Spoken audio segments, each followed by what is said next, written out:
The Logan City School District also has their first day of school today. COVID cases and colds are on the rise just as kids head back to school.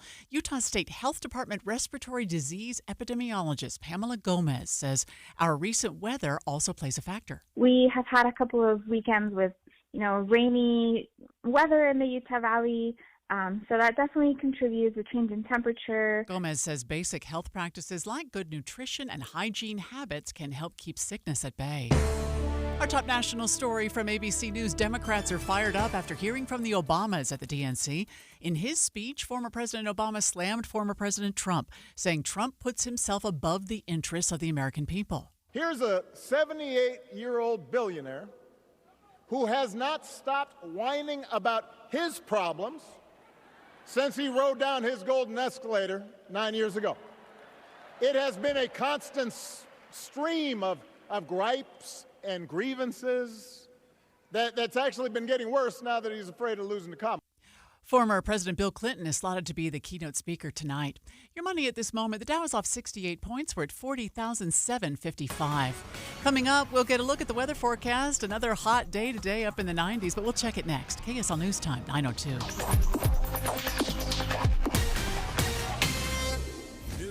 Doesn't just mean information or dates. It's the story of our local history being told in real time. Be a part of the story. This is Tim Hughes and Amanda Dixon. We hope to be a part of your story. We have you covered on KSL News Radio. What would happen if you had instant access to your own coach and dietitian to help you lose that frustrating few pounds, the inches that are keeping you from your active and healthy lifestyle? Well, I'll tell you what happened to me when I tapped into my SOTA Weight Loss, SOTA Weight Loss Specialist. I lost 37 pounds in 90 days, and I have stayed at that exact weight for 2.5 years. So if you want instant access to those kind of results, go to SOTAWeightLoss.com right now, click on the Request a Nutritionist callback, and within minutes, you'll have instant access, talking to someone who can help you get in the best shape of your life. You have heard me say it many times that when it comes to your SOTA weight loss journey, there's no time to lose, there's only time to win. So start winning today. No drugs, no fads, just a swift, safe, sustainable results, state-of-the-art weight loss. Check it out today at SOTAweightloss.com, SOTAweightloss.com. Hi, Utah. This is Congressman Burgess Owens. My district office is here to help with federal agencies. Our team can be the bridge between you and the D.C. bureaucracy, ensuring your concerns are heard and addressed. Need help with Social Security, veterans benefits, or passports? Call 801-999-9801 or visit owens.house.gov. Paid for by official funds authorized by the House of Representatives. Tim Jr. here from RGS Exteriors. I want to tell you about our famous "You Don't Need a Warranty" warranty. That's right. It's a warranty you don't need, but we give it to you anyway. Let me explain. Most warranty problems for siding, gutters, and windows are caused by not installing stuff right in the first place. If you rush the work, cut corners, or use subpar materials, you're just begging for problems later. At RGS Exteriors, we don't tolerate careless workmanship.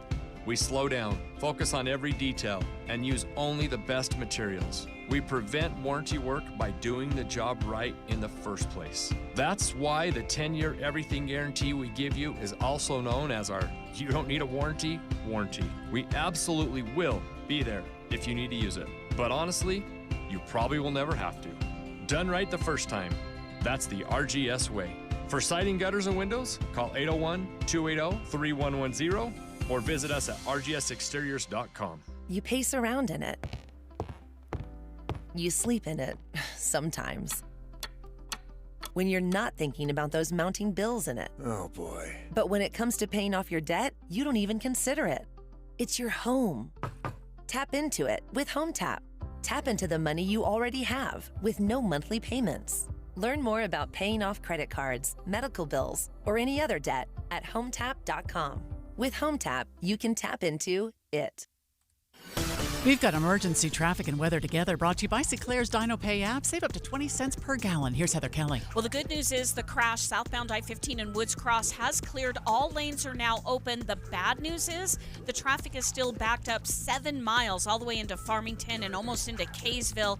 That includes 7 miles of Legacy Parkway southbound as well, as a lot of people are taking that as their alternate route. So it's still a struggle for Davis County drivers trying to get into Salt Lake City. If you're northbound I-15, we still have a crash blocking the HOV lane and left shoulder at 90th South. That has traffic backed up into Draper. For a top quality kitchen or bath with top quality craftsmanship, call 3-Day Kitchen and Bath. They're always on time with no delays and meet all deadlines. Visit 3daykitchen.com. Heather Kelly in the KSL Traffic Center. It'll be another sunny and warm day today, a high of 95. Right now it's 83 degrees. I'm Amanda Dixon from the KSL Common Spirit Health Studios. Listen online at kslnewsradio.com. We're Utah's news, traffic, and weather station. Dave and Dujanovic, your morning companions for talk, analysis, and key perspectives on Utah's biggest stories on KSL News Radio. Okay, friends, we've got a very busy day ahead. We are staring down the path, the very short path, of a special session on Utah's Capitol Hill. Nobody better to join me today in for Dave Noriega than Mara Carabello. She is the owner of Exoro Group here in Utah. And Mara, you've not only the host of KSL at Night as well, but also have run initiatives before in your day job. That's right. This is a topic I have spent some time with, and it's an important topic. This is, as you said, is coming fast. We have a special session today. It was just called this week, as it's required to do, but it was just called. And interesting, this was called by the legislature themselves. So most often the governor calls a special session. This time around, the legislature called themselves into session under sort of the headline of it being an emergency, and they want to talk to us about a constitutional amendment they want to put. And let's get into what that constitutional amendment means for Utah voters once it and if it lands on the ballot in November. Eye on the Hill 2024. Special coverage with Dave and Dujanovic. As I said, it's a very short path because it'll happen this afternoon. In fact, this will be happening during Jeff Kaplan's afternoon news this afternoon, so I know I'll be tuned in to see what the latest is. But Mara and I decided before the show that we felt it was really important to walk you through what this constitutional amendment will mean for you once you get your ballot in November. And for the first time, we're really seeing the language in that amendment that Utah lawmakers are going to be considering today, Mara.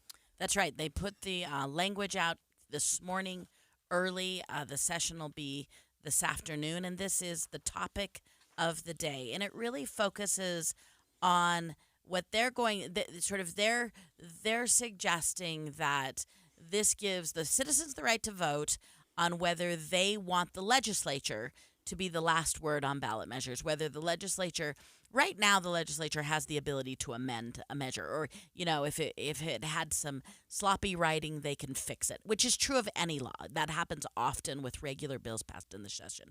That right now is status quo. What this would give is the legislature would have the ability to essentially repeal or disagree, particularly, though, with bills that have to do with the government themselves, the organizing of the government. So give us an example of this, and maybe we use the redistricting example, which is truly kind of why we got here in the first place. That's so right. I mean, okay, so the Supreme Court this year, a couple of months ago, after a year of holding it, put out a ruling that better boundaries, the court case was led by the League of Women Voters, but it was about better boundaries, which, remember, was what we all call the gerrymandering bill. And that bill had a commission that was supposed to offer the legislature some choices. When it came to the legislature, they said, no, you guys are going to be advisory only. That was sort of the rub. And the courts took a year to make this decision. There are two important parts of this. One is the initiative process itself, like how much you have to do to signature gather, how many counties, all those details. And really, the court did not suggest much in this area. And interestingly enough, the legislation today is not going to suggest much. This is mostly about can we reform our government? There's a second clause. Citizens. Yeah, can citizens reform our government? And the Supreme Court says, yeah, they're kind of equal. Nobody can run anything unconstitutional. Nobody can run anything contrary. I mean, like, that's just baked in. But the Supreme Court said to the legislature, no, the citizens have the right to reform. The legislature said, no, we think what's more prudent is, this is what will be suggested today. What's more prudent is if we ultimately get to be the decision makers, not the citizens. In fact, we spoke yesterday at length to House Speaker Mike Schultz. He is planning to join the show again in the 10 o'clock hour to walk us through, his take and the legislature's position with this new draft coming out regarding today's constitutional amendment discussion up on Capitol Hill. I want to play for you part of that interview with House Speaker Mike Schultz yesterday. Around ballot initiatives, and can the legislature make changes, modifications to ballot initiatives, or do they just become super laws that can never be changed? We would like, as a legislature, to continue to have the authority to make changes as needed to the ballot initiatives, because a lot of times what the voters pass just doesn't work. And so we need to be able to have that ability to come in and make changes and modifications to it to make it work. So Speaker Schultz is really articulating well his point of view. Where I would sort of be contrary to it is, to be clear, the legislature can currently change and amend the any ballot measure passed. What they can't do is impair it. They can't change. They can't say, "Nah, I'm just going to ignore it." So right now they can already amend it. What they can't do is impair it. They can't completely disagree with it. So that's what the legislature is asking for. So let me give you this example. Let's talk about the boundary issue. Yeah. And the concerns that's, about gerrymandering. When this commission draws up maps and hands them over to the legislature, and then the legislature draws up their own map, would that be an impairment? So that's what the Supreme Court is suggesting. That's what the Supreme Court said. The Supreme Court said, you didn't just alter this ballot measure, you essentially ignored it. So what the ballot measure asked is that the legislature take from the recommendations generated from this body. The legislature changed that to say, you can recommend to us, but you will not be able to be a part of the process. The Supreme Court said, no, the ballot measure was passed. And remember, ballot measures are passed by the citizens. So that's why it's important to note this is the part of the Constitution that allows the citizens to reform their government. That's what we're talking about. And Better Boundaries argued that it was really critical that this commission matter, that the legislature be required to listen to it. Not that they even had to do what they said, but that they had to listen and respond. The legislature rejected that and put it as an honorific, sort of a no-teeth body. And that was sort of the genesis of the fight. Our big coverage beginning right now and throughout the day right here on KSL News Radio of the Utah Legislature special session, which will happen this afternoon. I believe it's just before 5 o'clock that it begins. Look, we're going to go big on this today. Better Boundaries, which seems like extreme concerns about the potential for a constitutional amendment. Joining in the show, they were with us yesterday. Now that they're seeing the language of this this proposed constitutional amendment, we're going to get their reaction in the 11 o'clock hour. As I said, House Speaker Mike Schultz joining us in the 10 o'clock hour. And straight ahead, KSL5 Television's Lindsay Aerts, who has been carefully tracking this constitutional amendment debate on Utah's Capitol Hill, calling the show next. Dave and Dujanovic. Dave and Debbie go out of their way to make sure you hear all sides of a story. They're working the phones to get several viewpoints on for you. Hi, it's Tim and Amanda. We get you the full story, too. We have you covered on KSL News Radio. Hi friends, Dan the Laptop Man here from PC Laptops. In celebration of over 32 years of serving humans in Utah with their computer and tech needs, we've slashed our prices. And these are the new 2025 models. Here's the deal. You can get our new 2025 S1 desktop with a blazing Ryzen 5 processor, 16 gigs of RAM, and over a terabyte of blazing fast storage on this promotion. We also have our new 2025 SM3 laptop with the Intel i5 processor, 16 gigs, and over a terabyte of storage for $999. You can take one home today for $999.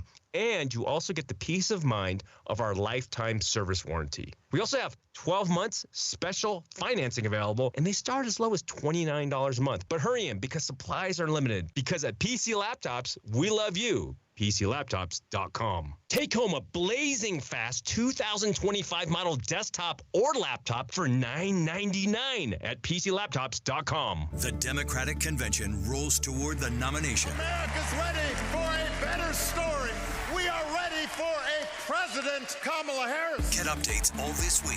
Listen in the morning with Tim and Amanda, and to Jeff Kaplan in the afternoon as you drive home. The Democratic National Convention, all week on KSL News Radio.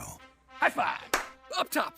Heck yeah! Dave's company just got the first ever 5-year price lock guarantee from Comcast Business. Yeah, 5 years! It's 5 years of gig speed internet. High five for gig speed. 5 years of advanced security. Security win. And 5 years of a great rate that won't change. Our rate ain't changing. All from the company with 99.9% network reliability. There it is. He hasn't given this many high fives since Deborah brought in her famous banana bread. Woohoo! Now he's got savings. I'm so excited. Yep. Dave's feeling it, but it's only for a limited time, so don't wait. Switch today and ask how to get the first ever 5-year price lock guarantee from Comcast Business. Powering 5 years of savings, powering possibilities. Comcast Business. And it's hurting, but I am not stopping. Woo! Ends 8/21/24. Guaranteed rate applies to monthly service charge for new customers on qualifying internet bundle, excluding taxes and fees. Other restrictions apply.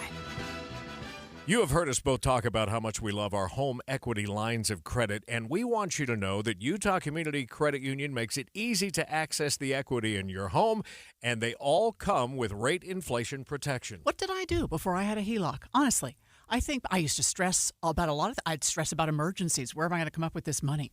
I'd stress about doing something to improve the house. I'd stress about high-interest loans on my credit cards. I stress about none of that, because I have access to this money through UCCU. Yeah, and of course you can use it in a case of an emergency, but if you want to finish your basement or your yard, think about it. You're adding value to your home while you're using the equity that's already there. Every UCCU home equity line of credit comes with what you said that's so important, Tim, UCCU's rate inflation protection. And by the way, if you already have a home equity with another financial institution, no problem. Just refinance with UCCU and save. Utah Community Credit Union, UCCU. You're going to love where you bank. Blast off for the birthday bash of the century at Craters of the Moon. There's nothing like it on Earth. Join the festivities beginning in May. Learn more at visitidaho.org. This is the story of the one. As a facility technician installing a new welding station, he knows getting the ventilation right is critical for safety. That's why when questions arise, there's Grainger. Grainger offers detailed technical product information online at his fingertips, so it's easy to find what he needs. Because when it comes to safety, having answers means he and his people can breathe a little easier. Call, click Grainger.com, or just stop by. Grainger, for the ones who get it done. As a roofer, I don't have time to fail. Homeowners rely on me, so I rely on Beacon. Beacon's unique network of branches work together to get me what I need when I need it. And with the Beacon Pro Plus app, I've got the brands I depend on, like GAF, right at my fingertips. Now through September 15th, purchase high-quality GAF with Beacon Pro Plus and earn up to $1,500. Go to BECN.com or download the Beacon Pro Plus app today. Beacon, always building. Emergency traffic brought to you by Sinclair's DinoPay app, and we still have about 5 miles of stop traffic southbound I-15 and Legacy Parkway as you make your way through Farmington, Centerville, a bit into Bountiful. It's all due to an earlier crash that's now cleared, but it'll take time for the delays to go away. Heather Kelly in the KSL Traffic Center. With the 3 things you need to know this hour, I'm Amanda Dixon. First, COVID cases and colds are on the rise just as kids head back to school. Typical flu season starts in October, but recent sudden changes in temperature combined with more exposure to germs welcomes those. Second, state leaders are facing some backlash before legislators meet to discuss ballot initiatives. And third, search and rescue crews are still searching for a 64-year-old man who went missing near Goblin Valley. Howard Stone was last seen on August 10th. His car was found at a trailhead. Right now, 83 degrees in Salt Lake. Back to Dave and Dujanovic on KSL News Radio. Dave and Dujanovic. Dave and Dujanovic. Eye on the Hill 2024. Special coverage with Dave and Dujanovic. Yeah, we're continuing to go on depth on the special session up on Utah's Capitol Hill. It begins this afternoon. Of course, our reporters and producers and Jeff Kaplan's Afternoon News bringing you live coverage as things unfold. The big ticket item today on the agenda is the constitutional amendment lawmakers are hoping to get to the November, many lawmakers anyways, are hoping to get to the November ballot. This is a really big deal. I mean, it was called quickly. We've been wondering about the timing of it. The timing is that first week of September, everyone has to place whatever they want on the ballot or there's not time to process and print. So they're under a deadline, they being the legislature. If they want us to consider this constitutional question, this is about it. They've got to do it right away. So it ends up on the ballot. So that's the hurry up here. It hasn't had much discussion. We didn't get the language until this morning, and they will be voting on it this afternoon. Mara Carabello in today for Dave Noriega. Mara is also owner of the Exora Group. And I think just out of transparency, certainly as much as we can, Mara, reminding our listeners that you have been involved as an owner of Exora Group in initiatives. Yeah, several initiatives over the past 20 years. The last one we did was a 2018 ballot for Medicaid expansion. Now, one of the issues that we heard yesterday from House Speaker Mike Schultz when we talked to him about this is that some are afraid that Utah will become like California, where there are a lot of initiatives that end up in front of voters year after year. But you pointed out something to me in the break that I thought put it in perspective of what's happened here. Yeah, I mean, we've had very few, and that's by design. So I would be probably on the side. I mean, like I said, I've done the most ballot measures than anybody else, and I've done 4 in 20 years. We don't have a lot. Most of us don't want. I don't know of anyone. I've never spoken to anyone who wants a lot of ballot measures. That's just not the proper way to do it. But to have this safety net that if your representatives aren't doing what they want, so the way you deter ballots is what the legislature has done. Make it really hard to get on. Like, it's really hard. It costs a ton of money. You have to gather 8%. If I even told you the list, you would all tune out. It's so long how many things you have to do. So it's onerous. I've complained about it. But I will say it acts as a deterrent that you have to be pretty darn serious and, frankly, pretty popular with the people, with citizens to get on. And I think having that high bar to get on is really necessary. Now, that's the component that stops a lot of ballot measures. To assert, which I hear many legislators asserting that they be the ultimate decision maker, that's how you stop ballot measures. Though that I'm having a hard time with that making sense. I think it's a good time to bring on KSL 5 Television, Lindsay Aerts. Lindsay, you've been tracking this very carefully, and let's start at this point. What does the proposal say now that it's been unveiled regarding this constitutional amendment?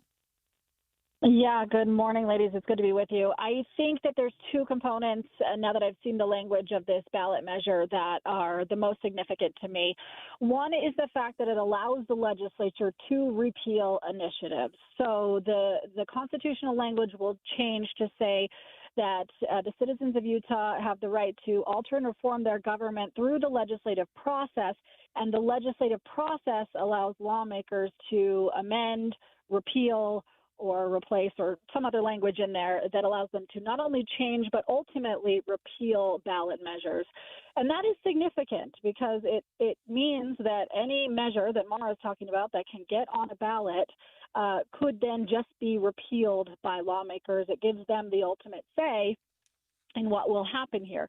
Now, again, lawmakers argue that initiatives could go wrong, right, if they're placed on the ballot. And Speaker Schultz gave the example of the medical marijuana, where he said there wasn't an enforcement component to the medical marijuana, and he argues that voters unknowingly actually passed recreational marijuana if they had not had the ability to change it. And so he argues that that's necessary in order for them to make sure that these laws don't bankrupt the state, perhaps, or don't make a major policy shift that potentially isn't what they deem necessary here in Utah. So that's the first big component, is they have the ability to repeal these initiatives. Now, we know that language can always change. There can always be amendments. There can always be substitutions, right? We could see this language change, but as it stands right now, that's what it says. Okay. The other component that it talks about is a retroactive component, and that's significant because it means that any past initiative would be subject to this definition of the Constitution. So if you think about the fact that we're in the midst of a lawsuit over the redistricting case, basically challenging that the state may have violated the Constitution when they overturned the maps that were created by an independent commission, and then we changed the definition of the Constitution, that's going to have a significant shift not only on that lawsuit, but also on any previous ballot measures that could have potentially challenged for their constitutionality. So great overview of it. It's a challenge because it's a complicated issue. One of the interesting historical perspectives, I think, and Lindsay, I'd be interested to see if anyone's speaking about this, but when Utah became a state in 1896, 4 years later in 1900, the ballot laws were placed into impact. That's when we got this constitutional and guarantee. And at the time, a couple of other states had these. And Utah, very specifically, they had the choice to do exactly what's being asked of us now. And they had the choice to have where they elevated the legislature, and they chose not to elevate the legislature. They chose to make it explicit that there was a call and response between the citizens. Is anyone talking about that this actually is, we chose in 1900 to make sure, particularly changing the government. Are these conversations going on, or are you just seeing, talking about, as I heard you, Speaker Schultz, just about what they're concerned with? Yeah, I actually have not heard that discussion at all, to be frank, Mara. Really, the discussion at the heart of this for the legislature is, one, the concern that ballot measures are in the works, that groups are chomping at the bit to place ballot measures with this Supreme Court ruling, that groups are chomping at the bit to be able to do this in 2026. And then also just making sure that the policy doesn't, for example, bankrupt the state. In Medicaid expansion, Mara, you'll know this better than I will, but they argue that those automatic increases for providers would have bankrupted the state, which is why they needed to change it. So they are at least attempting to make a good faith argument that they have legitimate reasons for wanting to alter these ballot measures. Well, but I think a lot of folks. To be clear, they amended all 4 ballot measures that were passed in 2018, as was their prerogative. So I'm not sure what additional repealing is not the same thing as amending, and they already have the authority. When I hear this argument, I'm like, well, they already did that. They already have that power. They amended every ballot measure. Yeah, and that's kind of the discussion that I had with Speaker Schultz yesterday is, he really believes that there's ambiguity in this ruling, that it's not specific, one, to government reforms, that it could apply to any initiative, and also that it could just, it just makes any tweak or any amendment to an initiative subject to litigation of, are they altering this or are they not? Are they repealing this? Did they change the meaning or did they not? Right. So he argues that there's enough ambiguity in this that he wants clarity, which is why they're putting this constitutional amendment proposal on the ballot. Linz, I got to ask you real quick just to clarify. When you say retrospective, could they go back potentially and do anything more with medical marijuana or Medicaid expansion when they talk retrospective in this constitutional amendment? And we've got like 20 seconds, and I apologize. Yeah. So retrospective is what they put in a bill when they want it to apply to everything in the past, right? So yes, in theory, retrospective more or less means retroactive, meaning that the standard of the Constitution as it's defined, once we change it, would apply to initiatives in the past. Okay, we're going to have House Speaker Mike Schultz joining the show in the 10 o'clock hour. We'll ask him those same questions. Thank you so much, Lindsay. I know you'll be listening, and we'll be listening to your coverage as well on KSL5 television. Thanks so much for joining us and giving us the latest from Utah's Capitol Hill as we stare down the clock at a special session this afternoon. 9:31 at KSL News Radio. I'm Amanda Dixon. State leaders are facing some backlash ahead of that special legislative session regarding ballot initiatives. This is an unprecedented power grab. Better Boundaries Executive Director Katie Wright tells KSL TV she thinks it's deeply concerning. Lawmakers want to add a constitutional amendment to the November ballot that would allow them to alter or throw out voter-led ballot initiatives. But Utah House Speaker Mike Schultz says he believes lawmakers need to have the ability to change the initiatives that can easily become state law. It's not a power grab from the legislature. The voters get to make this decision. The session begins tonight at 4:45. We're learning more about the execution that took place a few weeks ago. The Department of Corrections says the state spent more than $280,000 to execute death row inmate Tabaron Honey through lethal injection. Medical services and supplies alone cost more than $260,000. The funds come from the Utah Department of Corrections general budget. Our top national story from ABC News, a federal judge in Texas has blocked a national ban on non-compete agreements from going into effect. In a statement to ABC News, a spokesperson for the FTC says the agency is seriously considering a potential appeal of the decision. Meantime, the White House says it still supports a non-compete ban, while the U.S. Chamber of Commerce, which brought the appeal, celebrated the ruling, calling it a significant win in the chamber's fight against government micromanagement of business. ABC News Chief Business and Economics Correspondent Rebecca Jarvis. Your money at this moment, the Dow is up just 6 points. We're at 40,840. Coming up, another hot day in store, but some storms on the way for tomorrow. KSL weather is next. KSL News Time, 9:33. You know what's great about KSL's traffic coverage? Trained traffic reporters and real listeners. Trading information and making the commute safer and faster for everyone. Every 10 minutes on the nines, we have you covered on KSL News Radio. If you have some extra weight that you're hanging on to, just hanging on to it for dear life, that's how it feels sometimes. You just can't get rid of it. Well, that was me. I had a bunch of weight that I've gained over the years, and I wanted to lose it, so I joined a program. I joined Salt Lake City Fat Loss. Part of the reason I chose Salt Lake City Fat Loss is because they said they could deliver incredible results, up to a pound of fat a day.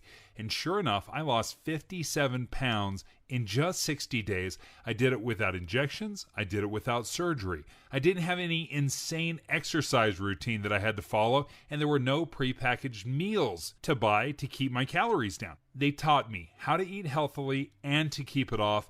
The results were so great, I was able to stay motivated. So if you're interested, go ahead and reach out to Salt Lake City Fat Loss by going to their website, slcfatloss.com. If you use my name, Dave, you're going to get an extra $200 off the program. Just go to slcfatloss.com. Life can feel hard or overwhelming sometimes, but you don't have to face things alone.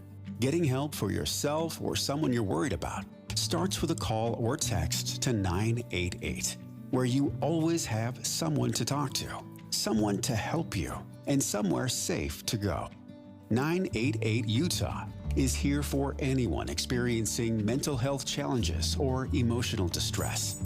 988 Utah can even help you navigate how to support your struggling loved ones.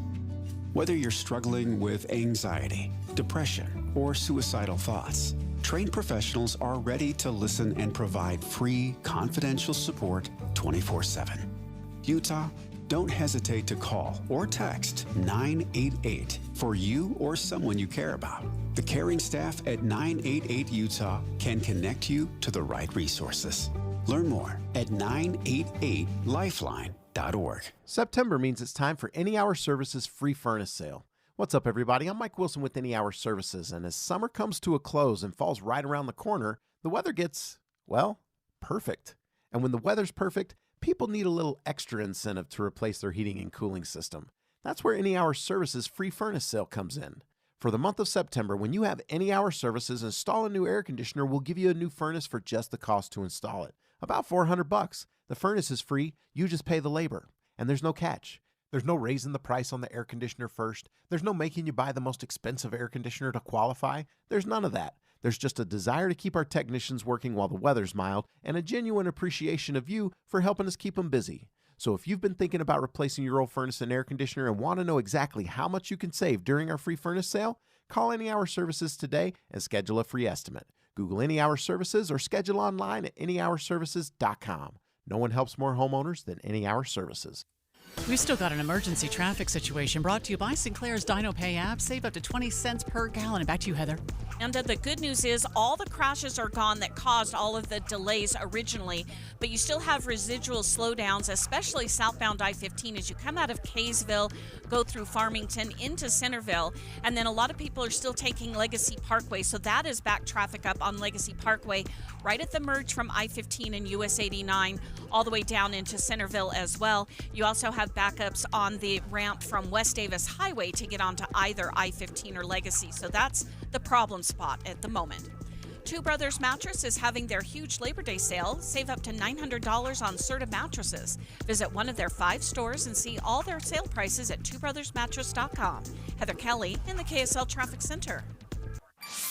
It'll be another sunny day. Today, a high of 95 degrees, but it starts to cool off in the 7-day forecast down to 77 for a high on Sunday. Right now, it's 84 degrees. I'm Amanda Dixon from the KSL Common Spirit Health Studios. Listen online at kslnewsradio.com. We're Utah's news, traffic, and weather station. Dave and Dujanovic, your morning companions for talk, analysis, and key perspectives on Utah's biggest stories on KSL News Radio. The Democratic National Convention. Special coverage with Dave and Dujanovic. I was able to watch a significant part of the DNC last night. Mara, were you as well? I watched some of it. You watched the highlights. I watched the highlights. Yeah, sometimes you got to do that when you got other things going on. But I thought Michelle Obama was truly the star of last night's show. I thought I think she really knocked it out of the park, and I'm interested to get your take on her speech, and then what you felt about her speech compared to her husband's speech. He followed her, and he as much as admitted this is a tough. It's a tough follow. Her energy level was unbelievable. Just her aura around her. Both Obamas are really well-known orators, right? And they both showed up. I mean, they're just such talented speakers. But there was something going. She was on a roll last night. She was. The crowd reacted. I felt her call to action was critical for the Democrats. They have, like the Republicans, it is a short runway to Election Day, and they got a late start with Kamala Harris. Michelle's call to action is like, do not sit around and wait for the phone to ring. You know what to do. Get out there and do something. Don't just sit around and complain. Do something. So if they lie about her, and they will, we've got to do something. If we see a bad poll, and we will, we got to put down that phone and do something. If we start feeling tired, if we start feeling that dread creeping back in, we got to pick ourselves up, throw water on our face, and what? Do something. We only have 2.5 months, y'all, to get this done. Only 11 weeks to make sure every single person we know is registered and has a voting plan. She's like, don't wait for the party to call you and ask for your help. Get out there and do something. I mean, that was what made her speech special. Like, former President Obama's speech was good, but it was a little expected. She did what the conventions on both sides are intended to rally the base, but they're also just what she did, inspire people to take action. And that's going to be the key to both parties, right? The both parties are going to be their ground game. Who actually, particularly in the 7 swing states we keep talking about, who can talk people into showing up is the winner. And Michelle Obama hit it out of the park in terms of talking people into the case to show up. Where I thought there were some fails on both of those speeches is kind of the constant disparaging remarks about former President Trump. Now, some people love him, some people don't love him, but I'm kind of over the negative campaigning toward the other candidate. Let's listen. Donald Trump did everything in his power to try to make people fear us. See, his limited, narrow view of the world made him feel threatened by the existence of two hardworking, highly educated, successful people who happen to be black. Now, I felt like Michelle Obama did that clip shows that I think she did it well. She used him to talk about the Harris-Walz campaign, and that was good. I thought President Obama and actually everyone earlier that day that were taking shots at Trump, I felt the same. I'm like, it just feels petty. It feels like you're taking shots. Creating a contrast, I think, is a smart style of speaking. Here's a 78-year-old billionaire who has not stopped whining about his problems since he rode down his golden escalator 9 years ago. It has been a constant stream of gripes and grievances. But we know what Trump's about. I mean, we know how he campaigns. We know how he's run the country. I really was hoping to hear, a lot more about Kamala Harris's record.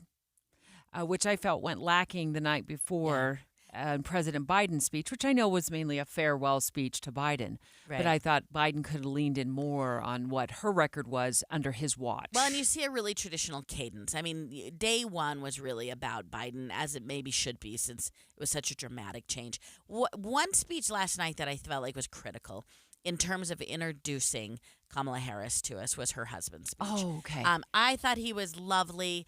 The first second man second gentleman, Doug Ernoff, came up and told these he gave a very personal speech. He told a personal speech about the first time he asked her out for a date. This was cute. If you haven't listened to it, you need to. It's just a funny Midwestern man telling a great story, and apparently Kamala Harris now makes him listen to that voicemail on every. So she kept it. They have. That's cute. What was important about his speech is he humanized her. And he made it personal. He was the first tip to getting to know Kamala Harris. I would expect that tonight there's more of that, and then certainly her speech will be pivotal. Now, when Barack Obama, former President Obama, took the podium, he did, I don't know if it was halfway through his speech. His speech, in my view, went a little long. Yeah, I will say. I'm like, he's still going. He did touch on Kamala's record, and I thought he did a better job than President Biden did the night before. In other words, Kamala Harris won't be focused on her problems. She'll be focused on yours. As president, she won't just cater to her own supporters and punish those who refuse to kiss the ring or bend the knee. She'll work on behalf of every American. That's who Kamala is. Yeah, so he did lean into more of her record and why he's endorsing her for president. But back to your point, second gentleman, Doug Emhoff, really giving as personal insights into who his wife is. My mother is the only person in the whole world who thinks Kamala is the lucky one for marrying me. He's just such a relatable guy, right? And what's interesting about him is most of us are underexposed to him. I mean, I agree. I've seen him in photos, but I don't know that I've ever listened to him very much. What the Democrats did well last night is bring up the favorites. Democrats love the Obamas, and they brought him out in prime time. The night before, they brought out Hillary Clinton. So you really do see them trying to emphasize the momentum and the excitement that they're going to say will continue to ride them out through the election. And this momentum issue is really critical. I think that's why you see him focusing on it so much. Next, let's go live to Chicago for more on the Democratic National Convention. She understands that most of us will never be afforded the grace of failing forward. We will never benefit from the affirmative action of generational wealth. We bankrupt a business or choke in a crisis, we don't get a second, third, or fourth chance. Dave and Dujanovic. Current events can have a lot of moving parts. Our job is to make it easy to keep up. You're part of a bigger world, so spend 15 or 20 minutes here and be part of it. Join us weekday mornings between 5 and 9 on KSL News Radio. You trust us for news and information in your car. Now trust us at home. KSL News Radio has you covered, keeping you informed on the latest breaking news, weather, traffic, sports, and more. Listen on your Amazon Echo or Google Home device. Just say, Alexa, open KSL News Radio. Or listen on the KSL News Radio Listen app. Text the word app to 57500. KSL News Radio. We have you covered. Hi, can I help you? You don't recognize me? You look familiar. Have we met? I'm your property taxes. Oh, sure. You've gotten bigger. Guess what? Come on. No, you can't just... Give me a break. Rising property values in Utah have led to increased property taxes. Some are struggling due to those increases, but it's time for good news. AARP Utah is here to help. AARP Utah has made it the top priority to connect qualified Utahns to our state's Circuit Breaker program, which offers tax relief to renters and homeowners. If you're over 66 with a household income below $41,000, you might qualify to save up to $1,200 in property tax relief. Don't miss out. The deadline to apply for homeowners is September 1st. For more information and to see if you qualify for up to $1,200 in property tax relief, visit aarp.org/UT. That's aarp.org/UT. I juggle a lot. And managing constipation with belly pain from my irritable bowel syndrome with constipation, or IBS-C, with laxatives and fiber isn't enough. My doctor recommended a way to get ahead of it. Then I said yes to Linzess. Linzess linaclotide is a prescription medicine that treats IBS-C in adults. It's not a laxative. It's a once-daily pill that helps you get ahead of your symptoms. It's proven to help you have more frequent and complete bowel movements and helps relieve overall abdominal symptoms, belly pain, discomfort, and bloating. These symptoms were studied in combination, not individually. Do not give Linzess to children less than 2. It may harm them. Do not take Linzess if you have a bowel blockage. Get immediate help if you develop unusual or severe stomach pain, especially with bloody or black stools. The most common side effect is diarrhea, sometimes severe. If it's severe, stop taking Linzess and call your doctor right away. Other side effects include gas, stomach area pain, and swelling. Talk to your doctor and learn more at linzess.com or call 1-800-LINZESS. IVC is celebrating 20 years providing quality service in Utah. You've probably heard their saying by now, life starts when the pain stops. IVC is the most trusted interventional and vein center in the state, and they've been voted Best of Utah Valley 10 years running. The 7 physicians at IVC provide state-of-the-art, comprehensive vein care with many years of experience. The team at IVC takes the time to get to know you and your veins so you're comfortable with the right diagnosis and the right treatment. Patients are like family at IVC. You've also heard many radio ads over the years with real people describing how IVC has dramatically improved their quality of life by eliminating the pain and discomfort caused by varicose veins. Well, what are you waiting for? Don't let vein disease slow you down even one more day, because life starts when the pain stops. Visit ivein.com today to set up a free screening. That's ivein.com. Master Electrical Services, home of the upfront pricing guarantee. My wife and I always loved doing everything together. Jiu-jitsu, kayaking, and intimacy was always on point. It was around my early 30s when I noticed a downward trend. Watching a lot of TV, putting on weight, and just full of self-doubt. I had tried another men's clinic with disappointing results. It's the personalized treatment I receive at Revive Men's Health that has been the complete game changer for me. I've got my energy and motivation back, I'm feeling stronger than I did in my 20s, and it made me a much better husband to my wife. I'm Eric Ramos, healthcare provider at Revive Men's Health. If you are always feeling tired or moody, have a difficult time sleeping, or decreased libido, you may be suffering from low testosterone. Book your free T-check and exam at Revive Men's Health, Salt Lake City. Call 801-263-7777. That's 801-263-7777. Or visit ReviveMen'sHealth.com. With the three things you need to know this hour, I'm Amanda Dixon. First, the Bureau of Labor Statistics says there were around 818,000 fewer jobs in March of this year than were initially reported. That means there were likely about 68,000 fewer net jobs added each month. Second, the Canyon School District is planning to buy eBay's old headquarters in Draper for $50 million and turn it into a high school. And third, home prices in Washington County have gone down during the year. The Spectrum reports that median home prices in April hovered around $487,000. Right now, 84 degrees in Salt Lake City. Back to Dave and Dujanovic on KSL News Radio. Dave and Dujanovic. Dave and Dujanovic. The Democratic National Convention. Special coverage with Dave and Dujanovic. Mara Carabello in today for Dave Noriega, owner of the Exoro Group. It's just a lot of vowels. And it is a lot of vowels. It's so true. Love having you in today. We're talking about the Democratic National Convention. Last night, we both watched parts of it. I watched the Obamas speak. You watched, you were really impressed with first husband, Doug Emhoff. Second husband. Sorry. Oh, yeah, that's right. Sorry. That's like first cousin twice removed. My bad. Right. Second gentleman. And what it looked like. Okay, I'm going to remind us all that the Republicans seemed to do this too, where they were so in the moment.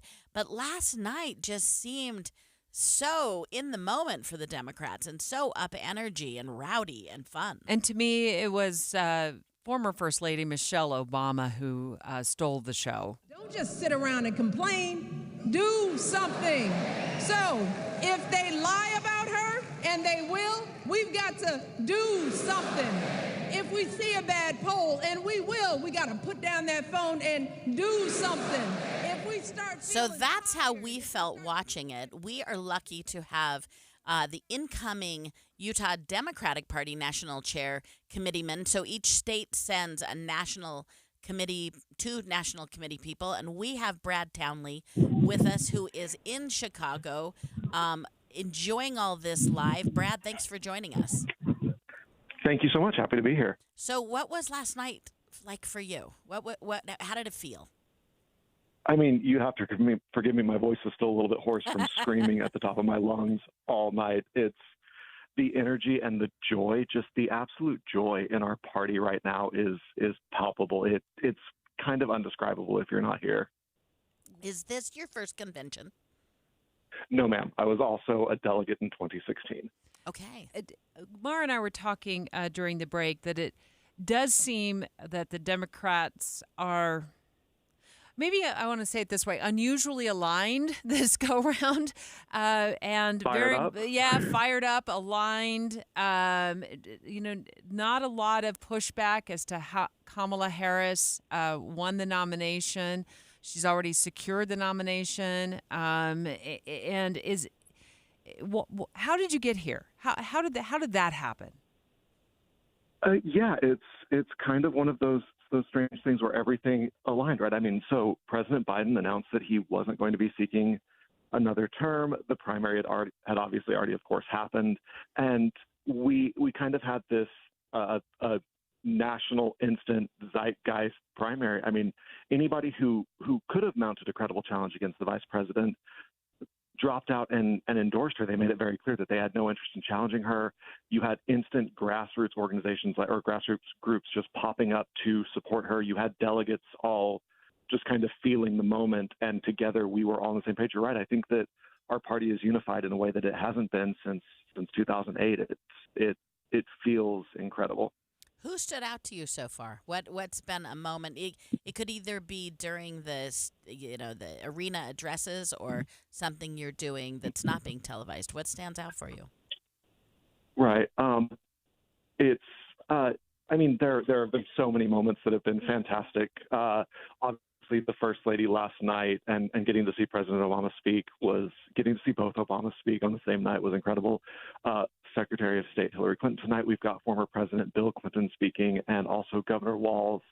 And I think that we're all excited for tomorrow when we get to see the vice president officially accept the nomination.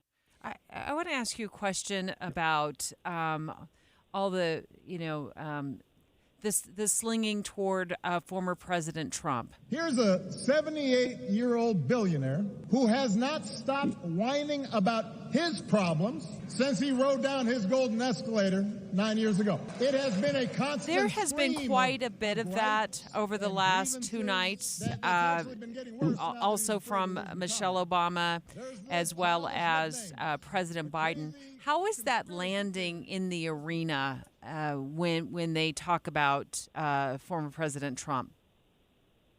So I actually don't think that it's coming up as often as it might feel. I think those are the spots that are probably getting the most coverage and that are going the most viral. But if you look at the messaging that's come out, if you look both prior when President Biden was still running versus post, now that Vice President Harris is running, and you look at their messaging, there's much less focus on President Trump. I think that President Obama and First Lady Obama were correct in that his act has kind of grown stale. I don't think it's resonating with people anymore. It's not drawing the crowds that it used to. It's the pugilistic nature of it. It's just kind of starting to fall flat.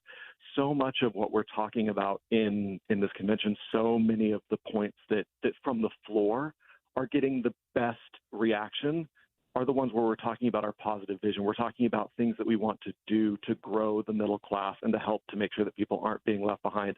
Those are the things that are getting people on their feet and screaming. Now, I'm not going to say that the references to the former president aren't getting some chuckles and some laughs and some great reactions. They absolutely are, especially when you've got the timing that President Obama has. His ability to deliver lines is still pretty unparalleled. Brad, that's such a good differentiation, though.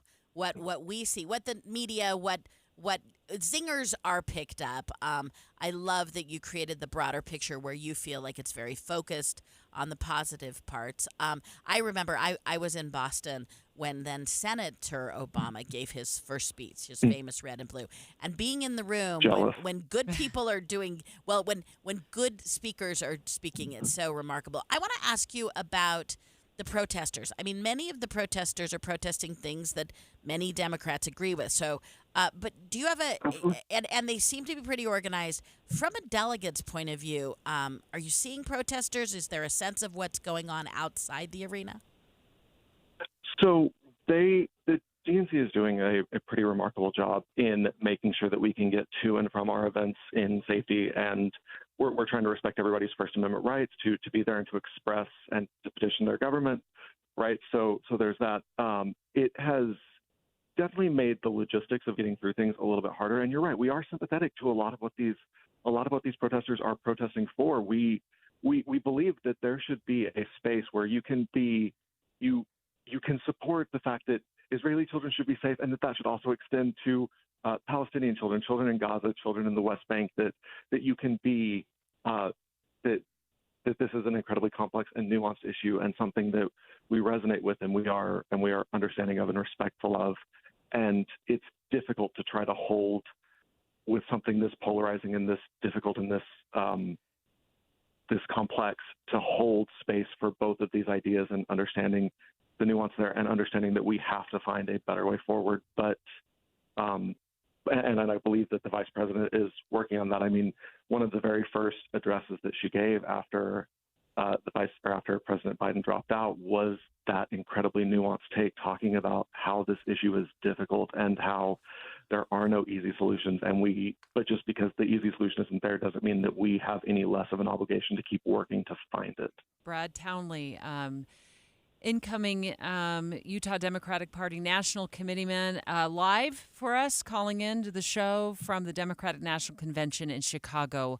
I appreciate you joining the show from there. And Tim Walz is on the agenda tonight, vice presidential nominee Tim Walz. It'll be so interesting to hear a little bit more from him.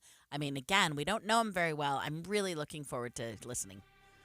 More straight ahead, including Ukraine's surprise attack with drones, or attempted attack with drones on Moscow.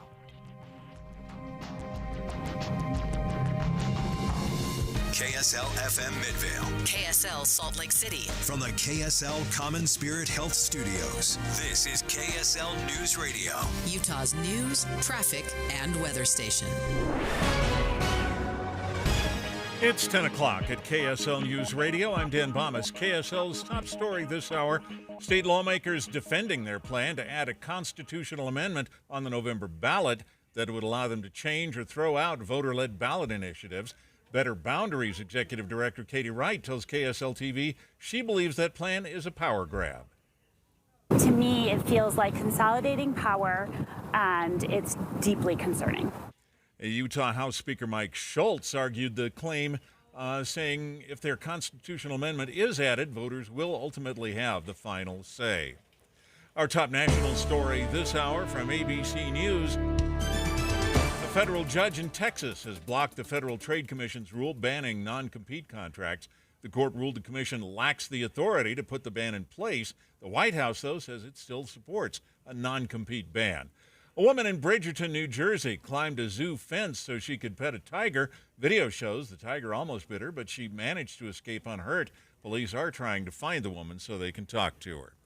Your money at this moment, the Dow Jones average down on the day right now, 55 points. The NASDAQ is up about 7. And our KSL weather looks like sunny skies again today. That's next. KSL News Time, 10:01. We hope you have the right app on your phone for news. You probably have dozens. But the KSL News Radio app, well, it makes our live stream super easy. Plus, our talk shows are right there as podcast for your workday. That's the app for KSL News Radio. Hey, I'm Jake Harwood. I'm a farmer, and the summer harvest season only lasts for a few short weeks. Enjoy the summer's Pick Today freshness, now with our non-GMO corn, tomatoes, peaches, cantaloupe, watermelon, and more. For over 30 years, Harwood Farms has been the source, the name, and the sweet corn you know and love. There's no substitute for the freshness of buying direct from a farmer. Click online to harwoodfarms.com for a list of our locations and experience our fresh local produce. Fresh from our family's farm to your family's dinner table. Harwood Farms.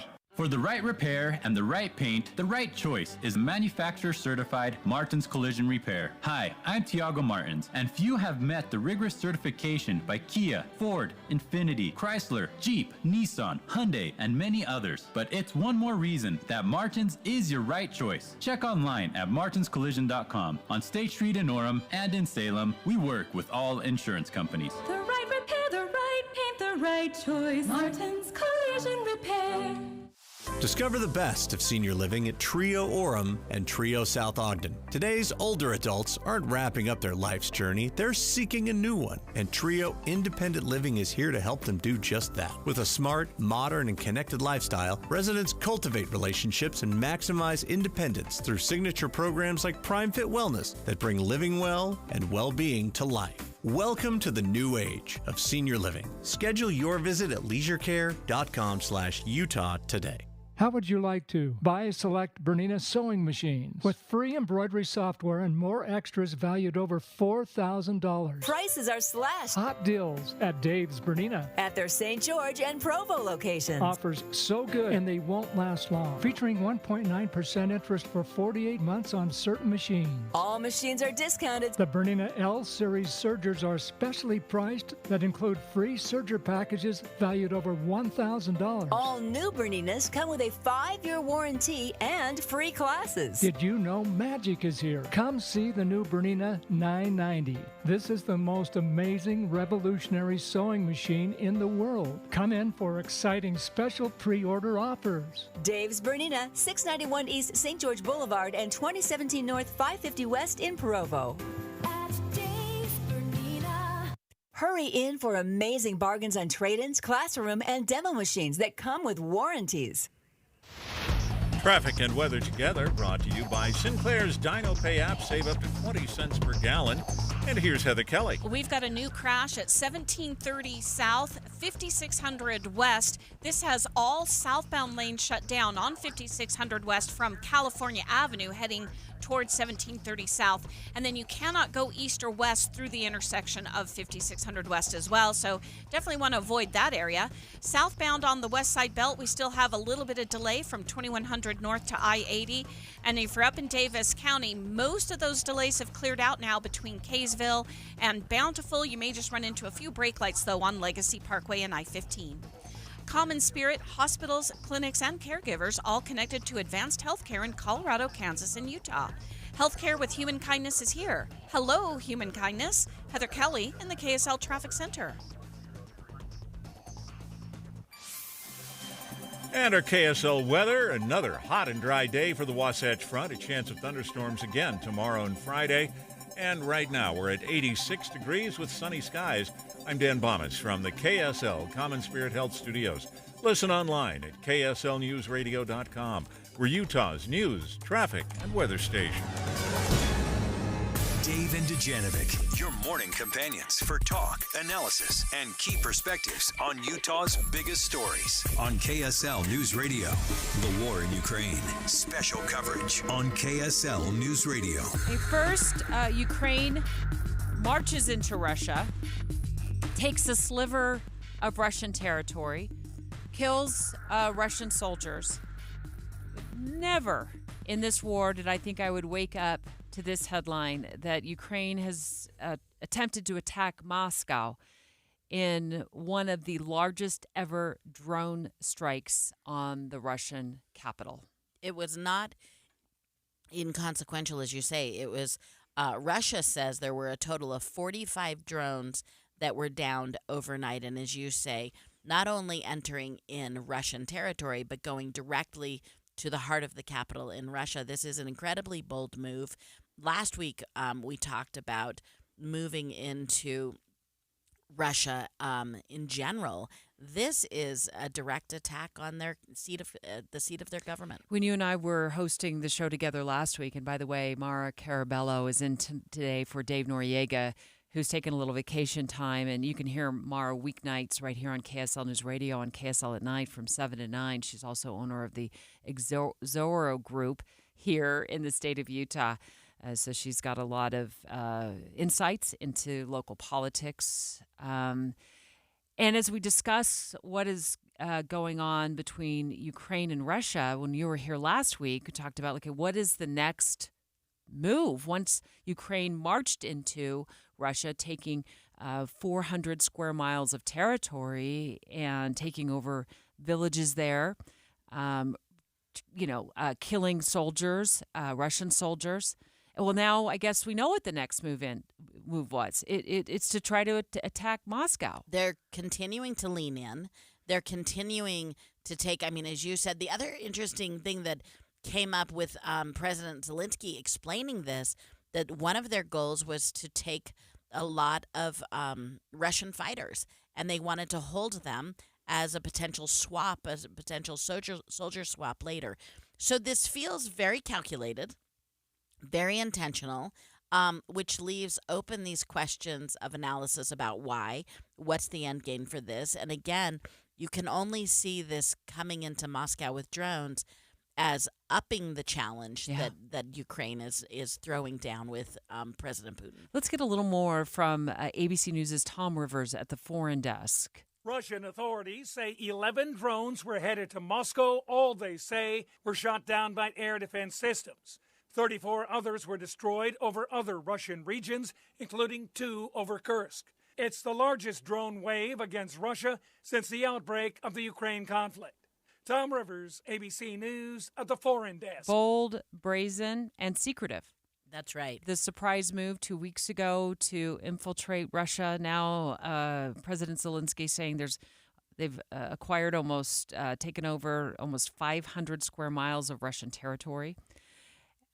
I guess it's not surprising that it seems like President Putin is very much downplaying this, more couching it as some sort of like a national emergency other than an act of war. He's completely minimizing it. And then, as we all know, the state also controls the media in Russia. Mm-hmm. So it's a large question.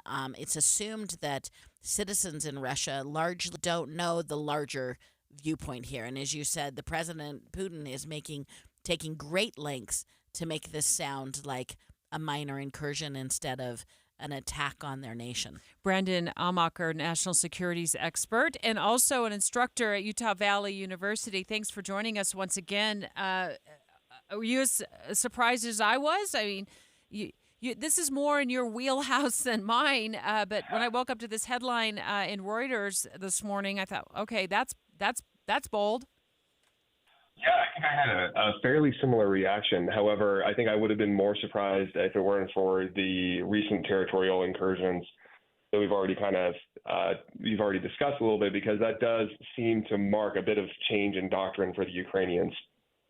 So what's the end game here? As you're trying to analyze this, what do you suppose Zelensky's goal is with these offensive moves? So it's a great question, and it's difficult to say with a lot of confidence without having insider information. However, one kind of prevailing analysis of the current war is that Russia historically has been had a lot of success in long wars of attrition. They tend to do well if the situation gets dug in and gets really miserable, we can typically outlast the other person, the other party. We can throw more men at it, more resources, and we are kind of willing to hunker down and just wait it out until the will of the other party breaks.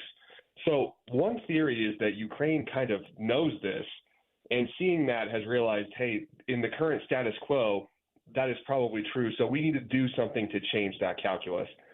And, one move would be, hey, we're actually going to make an incursion into Russian territory. So all of a sudden, it's not just a war which is taking place across the border. This is now hitting home. And this drone strike could then be seen as an addition onto that doctrine of saying, hey, if this is going to dig in and become a war of attrition, we need to make sure that the Russians start feeling this just like we are feeling it at home. Does it potentially escalate things, though? I mean, Russia does hold nuclear weapons. I think that's got to be a legitimate concern. It can't just be something we don't talk about.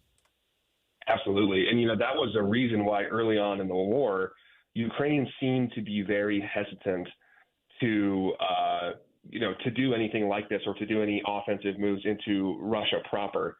However, there's a few reasons why that calculus might be changing. One might be, perhaps a greater level of desperation on the side of the Ukrainians. Two might be that, in a way, they're calling Russia's bluff. They've been in this for a while. Early on, Putin was making a lot of noises about using tactical nuclear weapons. And, they might be saying, hey, we don't think you're actually going to do that. Now, granted, that is a gigantic risk to take. So, the actual reasons behind it could be varied, but that's absolutely a concern. And, when you're dealing with a nuclear power, that's something you should always be worried about. Brandon Amaker, we really appreciate your insights. You're an instructor at UVU's Center for National Security Studies. Love your perspective on this issue. Thanks for joining us. The other Absolutely. thing I've heard talked about is that as Ukraine continues to take over more territory in Russia, and perhaps continues the attempts at these drone strikes, what is the possibility of Russia entering into truce talks? Which I think makes sense for them. As Brandon pointed out, a long war probably favors the Russians if you can force them into truce talks.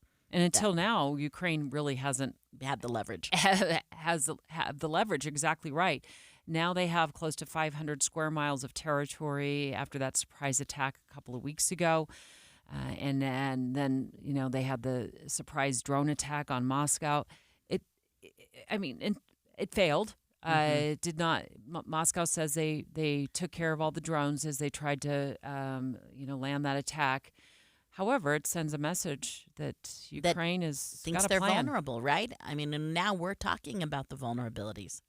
Straight ahead, let's go big again once again on the big story locally, which is this special session planned for this afternoon on Utah's Capitol Hill.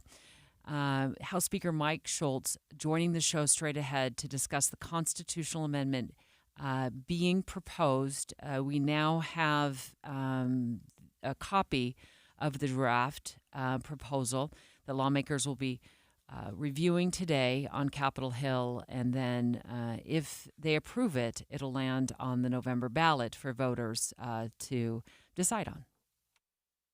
Dave and Dujanovic. Here's a trick to podcasting at work and getting all the Utah news you love. Download the KSL News Radio app. The podcast for Utah's morning news and Dave and Debbie are right there. Dozens of podcasts a day. That's the app for KSL News Radio. That precious cool air inside your house shouldn't be seeping out through old drafty windows, but if it does, get stylish new windows and frames at factory direct pricing from Advanced Window Products. This is Jeff Kaplan. Advanced Window Products has been building windows here in Salt Lake City for 38 years, but even if you don't need windows, they can give your interior a fresh new look with blinds, shades, and shutters from Graber. They offer custom crafted window treatments featuring the trendiest designs, premium materials, and quality without compromise. Advanced Windows offers start-to-finish service with shorter lead times so you get your custom blinds, shades, and shutters sooner. Call them for a free in-home consultation with their designers. It's a no-pressure experience, and if you need new windows, $2,500 off on 10 windows or more, or if you need window treatments, it's Advanced Window Products, 801-850-9100. That's 801-850-9100, or go to advancedwindowsusa.com. The Cougars are back in the business of rivalry. We have TCU and Baylor, but at the top is Utah and BYU. The big time in the Big 12 just got bigger. The Cougars win it! The Cougars win it! And here come the fans! 10 days to the season kickoff. BYU, Southern Illinois. Listen to Cougar Tracks for updates each day. 7:55 in the morning and 5:55 in the afternoon on Utah's legacy home of the Cougars. KSL News Radio. A lot of buyers and sellers in the home market and the real estate market calling up the Stern team, asking questions about these new real estate rules that took effect. Russell Fawcett, love that you're able to join me live here in studio from the Stern team.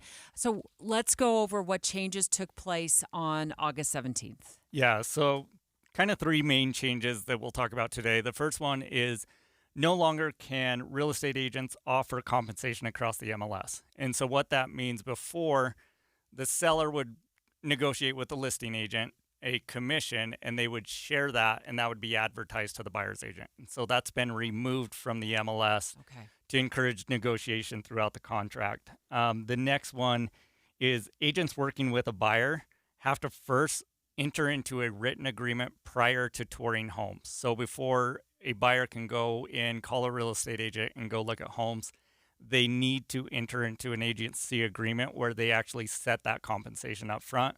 And then the last one is that buyer agents cannot accept any additional compensation above what is agreed upon in that agreement. So where we see that is a lot of the times builders will offer incentives. They want to move their product, so they'll offer an incentive to a buyer's agent, and they can no longer accept those incentives if it's more than what they agreed upon in writing with the buyer. Now, why did the National Association of Realtors make these changes? Yeah, so it was part of a settlement, and really it was because of two lawsuits. And one was buyer-focused and one was seller-focused. And so what it was is the buyer-focused one was the buyer said, hey, I'm the one that's actually paying for this. Yes, it's coming from the seller proceeds, but it's out of what I'm paying for the home.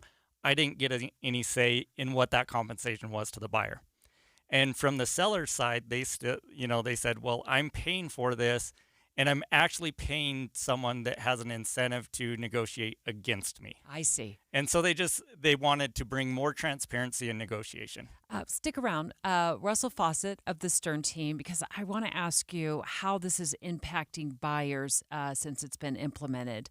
Learn your home's true value in 30 seconds. All you need to do is visit sternteam.com to find out more. Dan owed an unbelievable amount of money to the IRS. I got behind on my taxes. It's a horrible feeling. He was in denial. And when I got those letters from the IRS, you wanted to act like they didn't exist. Finally, Dan turned to Optima Tax Relief, the leading tax resolution firm. A-plus rated by the Better Business Bureau, they've resolved over $1 billion for their clients. Optima got me a settlement with the IRS. These people are really people-friendly. It was every bit of a new lease on life for me. The fast action and the great results made Dan's head spin. I felt like I was in a dream, but it's real, and I have paperwork to prove it. They got the job done, and life is good. For tax help you can trust, call Optima now for a free consultation. If you're worried about what's going to happen with the IRS, stop worrying. Make the call now. Call 800-343-6460. 800-343-6460. 800-343-6460. Optima Tax Relief. Testimonial from an actual client. Some restrictions apply. For complete details, please visit OptimaTaxRelief.com. With the three things you need to know this hour, I'm Dan Bomas. First, the groups that supported a ballot initiative on redistricting are pushing back on a legislative plan to put a constitutional amendment on the ballot this fall. Second, a new FTC rule bans non-compete employment contracts, but a federal judge has put that on hold. And third, police want to find a woman who tried to pet a tiger at a zoo in New Jersey. 86 degrees and sunny in Salt Lake City. And back to Dave and Dujanovic on KSL News Radio. Dave and Dujanovic. Eye on the Hill 2024. Special coverage with Dave and Dujanovic. Well, you just heard Dan Bomas in the newsroom reporting on the special session. It happens this afternoon. Lawmakers considering a constitutional amendment regarding ballot initiatives. We're going to go in depth right now, expecting Speaker of the House Mike Schultz to join us in the next few minutes. Mara Carabello with me today. She's usually a host of KSL at night. That's right. You get up early to join us, but you've also run ballot initiatives in your day job as the owner of Exoro Group. Yeah, I'm not unfamiliar with this topic. We've run several initiatives, so this is an area I've spent a lot of time studying and looking at, and this is going to be a remarkable session. This ultimately will result, one should assume that it will pass today. They don't usually call themselves into a session unless they've caucused and know that they have the votes. It takes 2/3 of the House and of the folks today to put it on the ballot, but since we have 61 of 75 House members are Republicans, you can expect that it's on, and it'll be a big deal. This is a question to voters about should we change the Constitution, and should we change it from what it is now that says, particularly on petitioning and organizing the government, the citizens' initiatives have the right to assert that. This would make it so that at the end of the day, it was the legislator's choice. They could actually repeal initiatives. So that will be the discussion we'll have when it's put on the November ballot. And this really does center around what the Utah Supreme Court decided pretty recently. And it had to do with the boundary maps, the redistricting issue. Right. You know, there was some concerns that the maps that were in place had been gerrymandered. And so the citizens vote for a redistricting commission. And the redistricting commission presents maps to the legislature. After my recollection of this, Mara, is that they traveled the state and visited with different communities. Lots of public hearings, and they presented 4 different maps. What changed from the ballot measure to the legislature is that the ballot measure said that the legislature really needed to listen to these commissions, and then they could ultimately make their own decisions. What the legislature changed was that they really didn't. It was an advisory committee that they didn't have to listen to. And the Supreme Court said, according to the reform clause, according to the clause that says you get the citizens, you get to dictate how their government works, that the legislature, hey guys, you need to listen to this. This sparked the disagreement that has led the leadership in the House and Senate to wanting to propose this constitutional amendment. Now, today's actions is really just a first step, if you will, because if, and you said assume they will, approve this, it will end up on the November ballot for voters to ultimately decide. That's right. And that's why we're in a little bit of a hurry, because they need anyone who wants something on the ballot needs to have it by the first week of September. And so if they need to pass it today in order to qualify for this November's ballot. So there is a timeline to it. We're waiting just a few more minutes for House Speaker Mike Schultz to join the show. But in the meantime, we did talk to him yesterday. Once we got word that the special session would happen. And here was one of his big concerns about ballot initiatives. The real concern comes around ballot initiatives. And can the legislature make changes, modifications to ballot initiatives, or do they just become super laws that can never be changed? We would like, as a legislature, to continue to have the authority to make changes as needed to the ballot initiatives, because a lot of times what the voters pass just doesn't work. And so we need to be able to have that ability to come in and make changes and modifications to it to make it work. So, I mean, I would add a little more specificity to what Speaker Schultz said.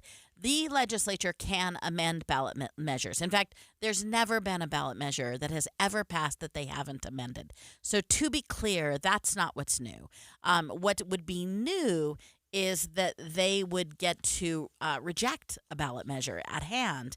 That would be, and we spoke to Lindsay Ahrens earlier, who's at the Capitol, they could repeal a ballot measure.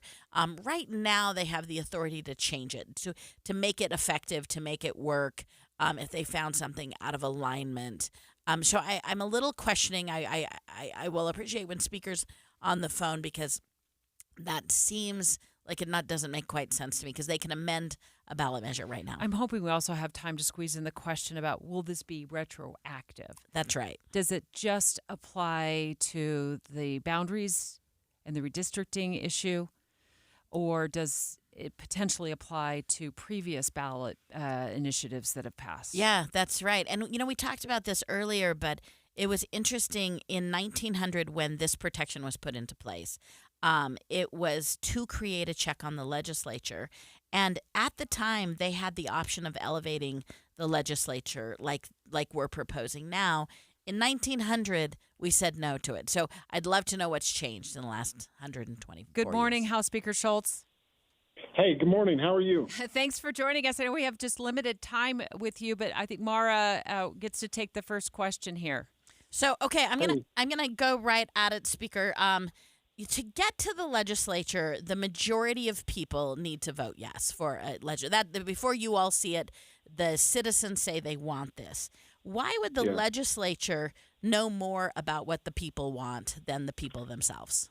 Yeah, well, that's a great question. So I just want to be really clear on this. We are not changing the process to get to the legislature at all. We think that's an important check and balance that needs to be there. It's part of our Constitution, and we actually support that.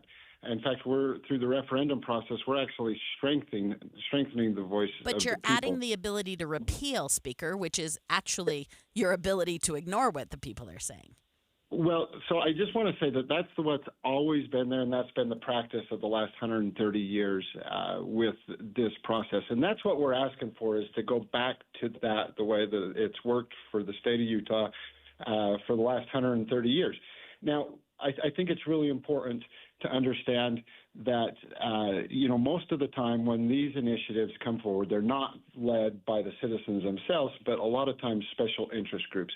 And that's our biggest concern, is the special interest groups that come in from out of state and put a shiny object up there. They spend millions of dollars advertising it, but then buried in the language that the citizens never, ever read is some huge detrimental consequences for the state of Utah. And so the Supreme Court recently, with their decision a few weeks ago, actually took that ability away from the legislature to make those modifications to bring in line with what the intent of the voters are. And so that's where we're trying to go. That's what we're trying to do. And that's what today's special session is about. Look, we do not want to become California. This year, there are 11 ballot initiatives on the books and on the ballot in California. This is the way California is governed, where you have tons of out-of-state money pouring into the state, and that's what will happen here in Utah. In fact, there's actually nothing. So isn't the California issue, though, about getting on the ballot? When you say we don't want to be like California, but you also say we're not going to make it harder to get on the ballot. Aren't those two things related? That doesn't make sense. Could you explain that?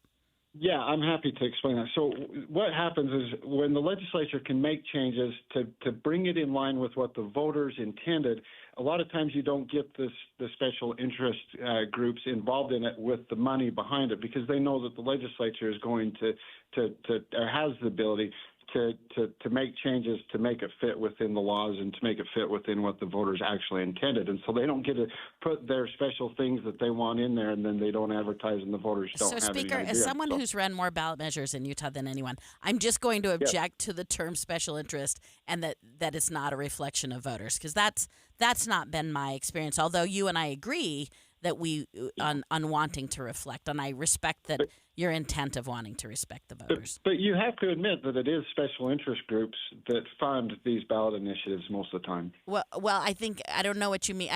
Special interest groups also fund your election and fund all the federal elections. So if you're talking about issue money, then I would look forward to you also amending who can donate to politicians. I do want to make sure I get this question into you, House Speaker Schultz. Would this be retroactive to other initiatives that have already been in place, such as medical marijuana or Medicaid expansion? Yeah, that's a great question. You brought up medical marijuana, and that's a great point I really want to get into. And yes, it could be, depending on how it goes. Again, we want to just take it back to the way it's always been here in the state of Utah. Medical marijuana, that's a great leadway into why it is so important for the legislature to have the ability to do this. Most of the voters, they wanted, when they passed medical marijuana, they thought that's what they were voting for. But in reality, when you read the language, it was a form of recreational marijuana in the state of Utah, and that's not what the voters wanted. And so what the legislature did is they took the intent of the voters and they left it, and they restructured a little bit the medical marijuana program, but most importantly, they took out the recreational marijuana part. And so if this Supreme Court ruling is left as is, the legislature wouldn't have the ability to make those modifications. And so there we would have recreational marijuana here in the state of Utah. And that's not the intent of what the voters passed. And so the legislature needs that flexibility to be able to make changes and modifications to the law. And you look at the Supreme Court ruling, and there's an argument to be made the legislature can never change those laws. 90% of what we do up here in Capitol Hill is make changes to laws and make changes and to modify those things. And to have the state ran by ballot initiatives, and for every time a ballot initiatives pass, they have to go back to the people to change or amend those laws. It is just not an efficient way to run government, nor is it the right way to run government. And I just want to come back to your original point. The voters can still hold their elected officials accountable, and that is another check and balance on the system as well. House Speaker Mike Schultz, thank you so much for spending some time with us this morning to walk through this important issue of today's special session. We'll be following it all day long right here on KSL News Radio. It's 10:32 at KSL News Radio. I'm Dan Bomas. KSL's top local story this hour. Doctors say they're seeing an uptick in illnesses just as kids head back to school. The State Health Department's respiratory disease epidemiologist, Pamela Gomez, says they're seeing increases in COVID and in colds. But as far as flu and RSV, those numbers are still low. The flu season typically starts in October, but recent sudden changes in temperature, combined with more exposure to germs, is the perfect storm for sicknesses in late summer. Arizona Senator Mark Kelly wasn't picked to be Kamala Harris's running mate, but he's still an enthusiastic supporter. I was in Glendale, Arizona last week with 15,000 people in a stadium like this. Imagine what this is going to be like in October. Vice presidential nominee Governor Tim Walz will speak to the convention tonight. Your money at this moment, the Dow Jones average down on the day, but just 8 points. The NASDAQ is up 27 right now. And our KSL weather, sunny today, but the storms move in tomorrow. That's next. KSL News Time, 10:33. It's a priority for us at this station to bring you all sides of a story and to talk about the news fairly, completely. Get all the facts and be really aware. Utah's Morning News with us, Tim and Amanda. Weekday mornings 5 to 9 on KSL News Radio. Hey, we're live with Russell Fawcett of the Stern team talking about new changes that took place on August 17th regarding real estate rules. Russell, thanks so much for sticking around. How do these rules impact buyers? Yeah, so up front, again, prior to going and seeing a property, they need to be ready to enter into that buyer-broker agreement with an agent. And they need to be prepared that if the seller is unwilling to cooperate or compensate in the compensation of the agent, they'll need to pay that out of their pocket, so their closing costs would increase. And so that deal has to be solidified before they start looking at homes? So with the buyer agency agreement, they cannot enter into an open-ended agreement that says, hey, Because before we would talk about the seller's going to pay this, so whatever they pay, we're willing to take. They need to set that up front, and then they'll need to know that when they're making the offer, is the seller willing to negotiate? They can always ask for it, and then again, they've made it part of the negotiation of the actual offer. What should sellers understand about these changes? Yeah, so the biggest thing for sellers right now is I feel like it's this opportunity of like, hey, I don't have to pay a buyer agent anymore. But they need to understand that over 95% of home transactions involve a buyer agent. And if they choose not to compensate a buyer agent, they could be limiting their buyer pool, because you have these buyers that are now entering these agreements that are, binding legal agreements prior to seeing the homes. And so know that you'll shrink your buyer pool if you're unwilling to cooperate with a buyer agent. So are you having some sort of recommendation if sellers come to you and say, I don't want to offer any compensation to the buyer's agent? Yeah, so the conversation is really, do we want to offer it so it's more of an incentive to try to get people in, or do we want to communicate that we're willing to pay a buyer agent commission within the confines of an offer? So bring us a good offer, we're willing to work with it. And so really it's just kind of which one do you want to choose, and then working with them from there. Well, appreciate the Stern team. Appreciate you, Russell, joining. Stick around. Want to talk more about these new changes straight ahead. So learn your home's true value in 30 seconds. All you got to do is visit sternteam.com to find out more. What would happen if you had instant access to your own coach and dietitian to help you lose that frustrating few pounds, the inches that are keeping you from your active and healthy lifestyle? Well, I'll tell you what happened to me when I tapped into my SOTA Weight Loss, SOTA Weight Loss Specialist. I lost 37 pounds in 90 days, and I have stayed at that exact weight for 2.5 years. So if you want instant access to those kind of results, go to sotaweightloss.com right now, click on the Request a Nutritionist callback, and within minutes, you'll have instant access talking to someone who can help you get in the best shape of your life. You have heard me say it many times that when it comes to your SOTA weight loss journey, there's no time to lose, there's only time to win. So start winning today. No drugs, no fads, just a swift, safe, sustainable results, state-of-the-art weight loss. Check it out today at sotaweightloss.com, sotaweightloss.com. Traffic and weather together brought to you by Sinclair's DinoPay app. Save up to 20 cents per gallon. Here's Heather Kelly. We're finally delay-free for the first time all morning long across the Wasatch Front on the major freeways. No delays on I-15 northbound or southbound throughout Utah, Salt Lake, Davis, and Weber counties. But we do have a minor fender bender southbound. We have another hot and dry day for the Wasatch Front. There's a chance of thunderstorms again tomorrow and Friday. And right now, we're at 88 degrees with sunny skies. I'm Dan Bomas from the KSL Common Spirit Health Studios. Listen online at kslnewsradio.com. We're Utah's news, traffic, and weather station. Dave and Dujanovic, your morning companions for talk, analysis, and key perspectives on Utah's biggest stories on KSL News Radio. The future of Utah's schools. Special coverage on KSL News Radio.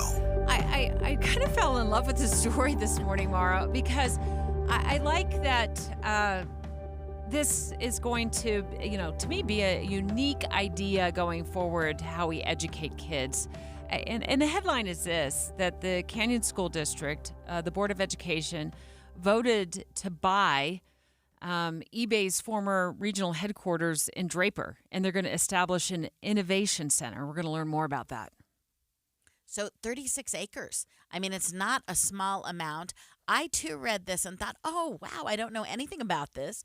It's so interesting. High school students will train for high-demand technological, medical, and environmental science jobs when they build this new innovation center. Yeah, and it sounds like the building is already existing. Do we have a photo of it that we can put on our live feeds? We're live on YouTube. We're also, of course, live on the KSL News Radio app. We always broadcast with our awesome cameras here in studio. But there was a photo of it, and I was like, that looks like a brand new building. Yeah. Jeff Haney of the Canyon School District, good morning. Good morning. How are you this morning? Where is this building you bought? Right. It's actually on eBay Way, appropriately named. Perhaps we'll have to change that when Canyon School District students are there and engaged in learning in these pathways that we'll create that will guide them toward these high skill, high demand, and high wage jobs. And, this building is in a perfect location for us. It's right at the edge of the part of the state that's soon to be developed. It's the Point. It's where the Utah State Prison used to be. And it's right there by Silicon Slopes. And we're looking at that industry to guide us on the types of workers they need so we can create programs that will lead to certification so those kids can immediately get the jobs in the high-tech sector that's coming to Utah. So, Jeff, this was a big investment. You've already spent $50 million in buying the building. And as you suggest, so that would this be an alternative? Going here, you wouldn't have to go to college or post-secondary? This would make you job ready from the minute you graduated? Yes, actually. We're still studying the programming that would be offered at this innovation center. Now, we already have a technical education center, the Canyons Technical Education Center that's in Sandy. So we're providing opportunities for students right now to gain those career and technical education skills so they can either go right into the workplace or go into the workplace in a job that then provides them enough money to be able to work and go to school if they want to continue in post-secondary education. Our aim here is to take a look with industry at what needs we have in either the high-tech sector or the medical profession or maybe even environmental science and say, okay, what can we do to work with industry to meet the needs of the workforce today? And then in time, if the students want to continue and their studies at college or university, they're working in the industry that they would be seeking a degree in. Can we put the picture back up on the feed? We have a photo of the building there. Check it out, Mara. We're looking at their live feed right now, either on YouTube. You can always watch us there, listen to us there, or on our KSL News Radio app, which is free to download. The building is huge. From what I can tell, it looks like a newer building. And I'm looking at the cost. It looks like it's a $50 million price tag, which is a lot of money, no doubt, but a lot cheaper than it would be to go in and build a building like this for school kids. Jeff? You're right, Deb. That's exactly right. So we were able to work with eBay to acquire not just a 215,000 square foot building, but it comes fully wired and it comes fully furnished. And it sits on a 36-acre campus. And there are 16 acres of that campus that we could develop into other schools to meet the educational needs of that area when it's developed. So if we were to build a building of that size, it would roughly be $105, $108 million. It's roughly half the cost of what we would pay for new construction of a building of that size. We really think that it was a perfect convergence of timing, availability, and opportunity. Timing because the building came open when we were studying how we were going to handle the growth in that part of our district. Availability because the building will meet our needs just with some retrofitting to the programming, an opportunity for us to capitalize on how the position of the building and how we can save taxpayers money at the same time we're upgrading our technical education center. We did a study of the technical education center that we have right now, and it was built in 1982 and really does need to be renovated, but it would cost us more to renovate than to rebuild it on its current site. So it made sense for us to look at an already constructed building that meets our needs and is in the location that we need for future growth.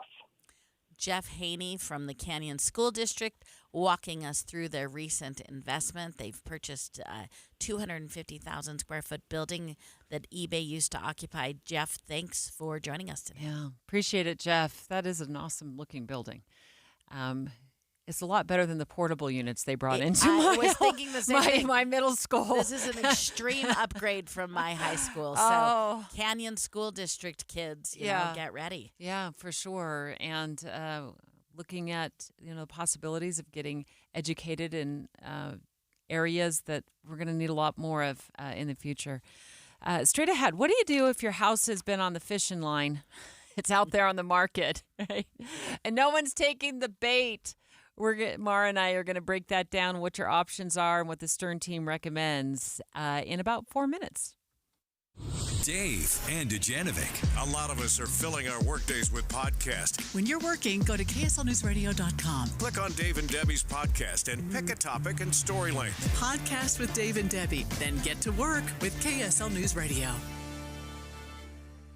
With interest rates coming back down, I bet the real estate market will pick back up in 2024. We're already seeing that, Tim. Yeah. But it doesn't really matter how the market is doing when you have the right team. So if you're looking to sell your house, now you want to downsize or you need more space, you need the Stern team. The Stern team has taught us, I can think of a handful of things that I would worry about if I was buying or selling, but there are 100 details that are involved in selling a home, and they have lots of people that are handling every detail so nothing falls through the cracks. And they have so many different options. I mean, I worked with Cammie there at the Stern team, and she was awesome. But if you need an instant cash offer, you can do that.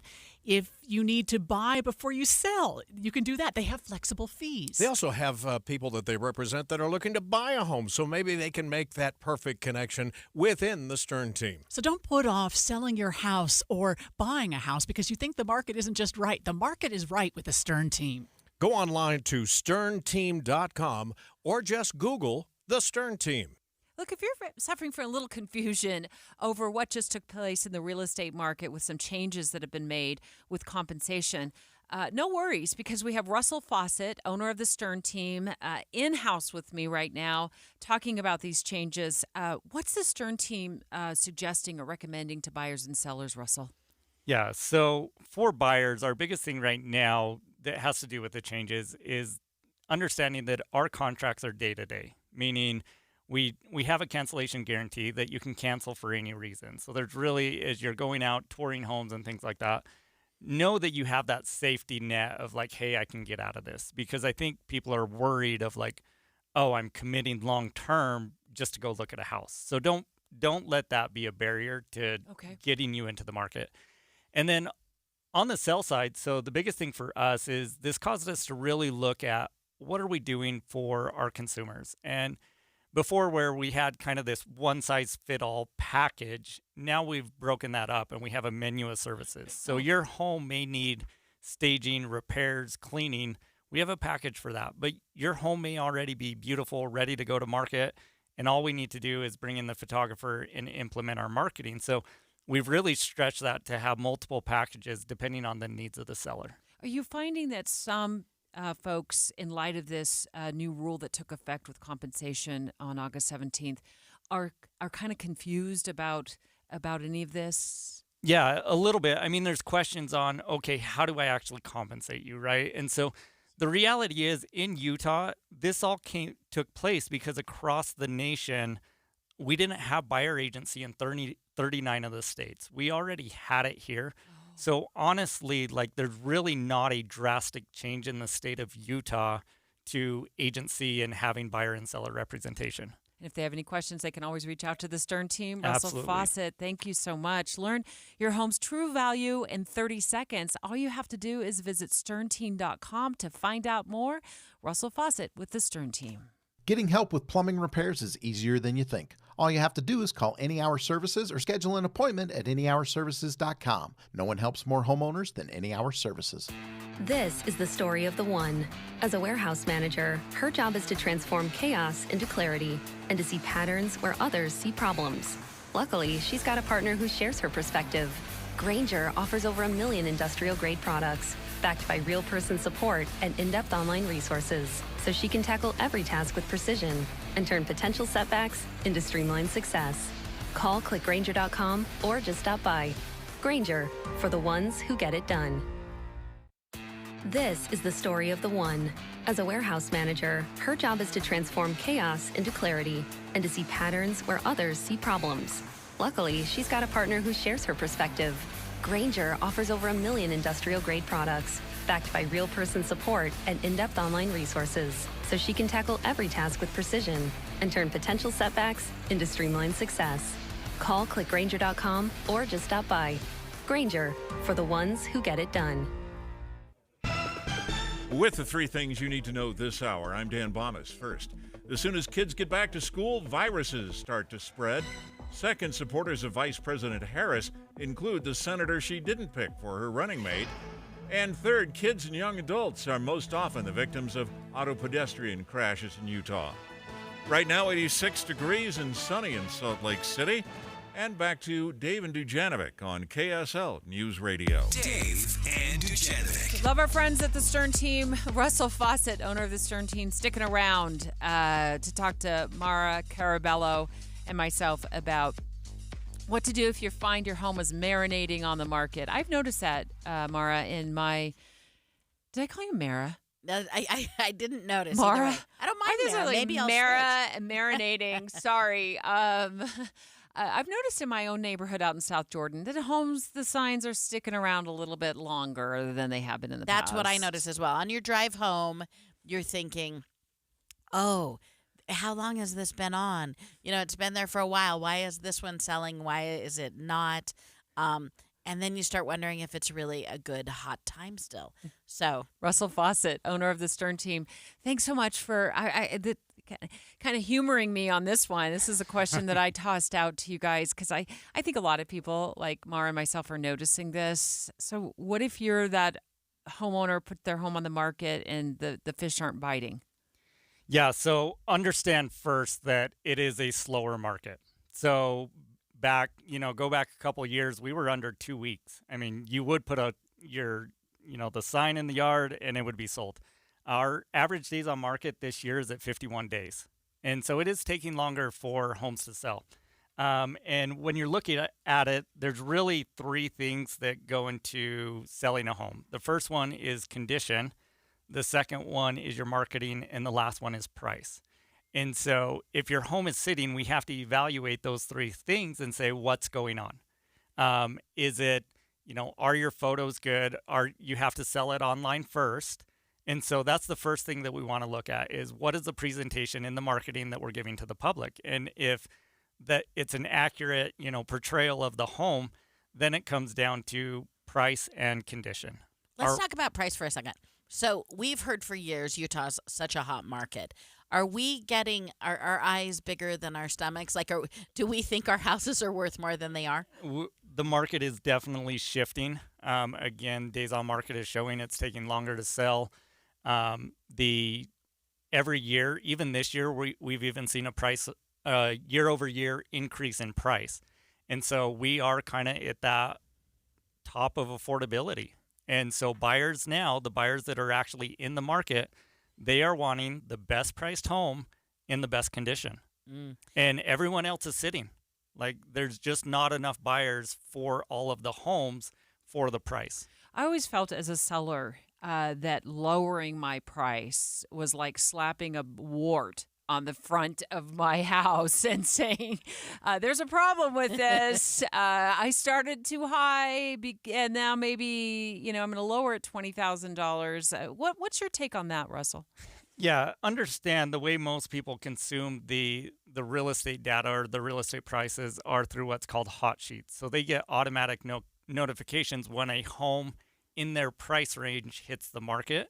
And so the reality is the reason why we do those price reductions is actually to enter into a new buyer pool. So yes, maybe someone sees that your home's been on the market 30 days or 60 days, but the reality is they may have never even seen your home because they're looking at homes, let's say priced under $500,000. And if you're at $505,000, they didn't even see your home.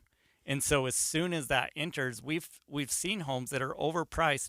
And as soon as they drop, they enter into a multiple offer situation. I didn't know that. Because they enter into a new price bracket of buyers. all of a sudden they have a new buyer pool. So how long is too long? Like, is there a strategy when I should just pull it and winter on and come back up in the spring? Yeah. So how long? How long is too long? So really, anytime we get above the average days on market, so if you've been on the market for over 50 days, it's too long at that price, because you could sit there forever and you're not going to sell because they're choosing other homes. And so too long it's a little bit more relative of it's too long at that price.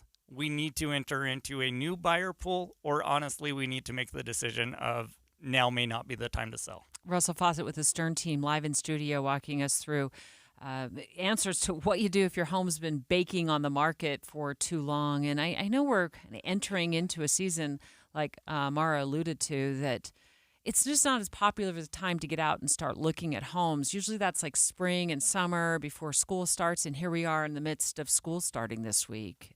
Should that worry some sellers who haven't had any bites? Yeah, so the one thing for them, so I'm a data geek. I like to look at like how many buyers, how many homes are actually going under contract each week. And so if your home's sitting, what you want to look at is, okay, in my price range, how many homes went under contract?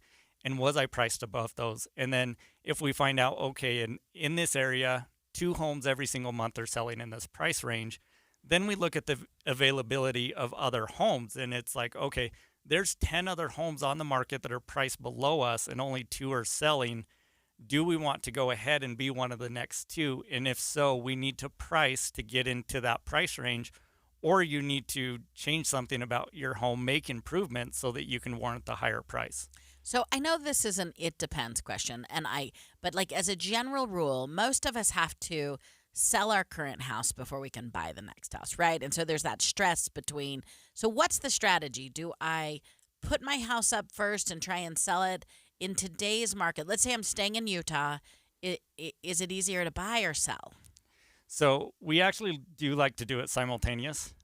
So one of the things that we like to do first is understand the economics. So we look at what will your home sell for in a reasonable amount of time, and then we like to go do a dating day. So let's figure out what can you afford? What do you want to spend on the next one? Let's figure that out. See if it's a really competitive market, or are there lots of homes to choose from?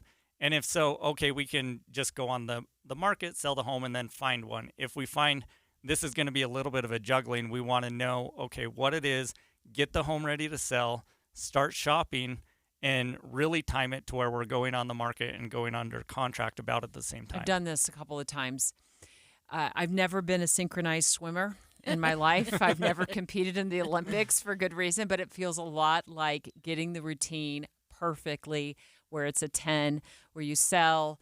You don't have to worry about where you're going to live for a few weeks before you're getting into the next home. Maybe you can rent back from the buyer. It's just a lot. And so you have to be like all hands on deck, ready to go. But nobody better than help you with that than the Stern team.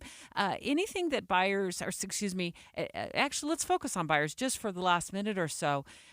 I do think the longer a home sells, it could be sits on the market, it could be a good opportunity for buyers. Absolutely. So if you see a home that's been on the market for quite a while and they haven't had any recent price reductions, more than likely you're not going to enter into a multiple offer situation in that home. And that's when you do have the opportunity to go in and ask for a little bit more, right? Do you want a lower price? Or maybe instead of that lower price, maybe you want a lower payment. And so you go negotiate a rate buy down. You find those homes that have been sitting. But you also have to understand sometimes those sellers are not motivated. But you never know until you start the negotiation process. So I hear you. We shouldn't be afraid necessarily of houses that have been on the market for a while. Because I'm like, Debbie, for some reason I assume there's a problem with them. And the problem may just be the price. It may not be the structure. It may not be a problem with the home. It may be either the strategy of the seller, the price is wrong. Yeah. Again, you have a due diligence period. I wouldn't be necessarily afraid of it because I'll use me for an example. The home that I live in right now, the pictures were cell phone pictures. They didn't represent the home, and we went in. It had been on the market for 3 months, and we offered well below listing price, and we were able to get it below that. So there could actually be some gems hidden in some of the homes that have been on the market. And just follow the guidance of your real estate agent. Get that due diligence done. Russell Fawcett, fun to talk to you as always, owner of the Stern team. Learn your home's true value in 30 seconds. All you have to do that is visit sternteam.com to find out more. Love having these conversations with you. You know, home sales, home purchases, such a big deal for so many families across Utah. Straight ahead, we're going to go deeper into the strategies at play at the Democratic National Convention and the other lessons learned from Night 2 with Boyd Matheson. I think he pops a big bowl of popcorn and he sits back and watches this. It's his fun time. KSL FM Midvale. KSL Salt Lake City. From the KSL Common Spirit Health Studios, this is KSL News Radio. Utah's news, traffic, and weather station. It's 11 o'clock at KSL News Radio. I'm Dan Bomas. KSL's top story this hour. A man accused of forcing the evacuation of a grocery store after threatening multiple customers with a knife is now facing criminal charges. Police say Nicholas David Carter was swinging a knife through the air and hitting items off a shelf at the Layton Fresh Market. The responding officer was reportedly aware that the man had mental health issues, and he's now facing multiple charges. 7 people under the age of 20 died in car crashes involving pedestrians in Utah over the past 2 years. Utah Highway Safety Office spokesperson Jason Metman says drivers and pedestrians need to pay more attention and follow the law. That driver in that car needs to make sure that they're following signs and signals like stop arms on buses, flashing lights near crosswalks, crossing guards, giving signs and signals. Pedestrians also need to make sure that they are responsible for themselves and using the road safely as well. They need to make sure that they're being predictable as a pedestrian so that they can get to their destination or especially to school safely. Medman says it's important people share the road and be aware of others around them. Our top national story this hour from ABC News. Former President Trump plans an outdoor rally today in North Carolina. This will be the first since he survived an assassination attempt last month. He'll be talking about national security at an aviation museum. Your money at this moment, the Dow Jones average is crossed into positive territory, 21 points up right now, and the NASDAQ is up about 50 points. And our KSL weather, look for sunshine today, but tomorrow another storm could move in. KSL News Time, 11:01. Here's a way to get breaking news updates anywhere you go. At the store or in a work meeting, you can get breaking news on your phone. You can quickly read it, swipe, or click for more. It's super discreet, super fast. That's the app for KSL News Radio. This Friday, join KSL News Radio and NPS from 10 to 1 as the movie show stops by. Then, browse and uncover what makes NPS so great. With 4 locations, NPS takes a new inventory every day. Then, they check all competitors' retail pricing before marking items down 20 to 70% off. You're invited to visit the movie show this Friday from 10 to 1. And that's the first step to discovering NPS. Visit npsstore.com to begin your own NPS adventure. npsstore.com. We were living in D.C. and we were ready to buy our first house, but it was in Salt Lake City. I found out through family that the house that my dad grew up in was put on the market. We had less than 24 hours to put an offer in, and it happened to be on New Year's Eve. So we immediately contacted our realtor. She was on it from the very beginning. We got the house. We got the house.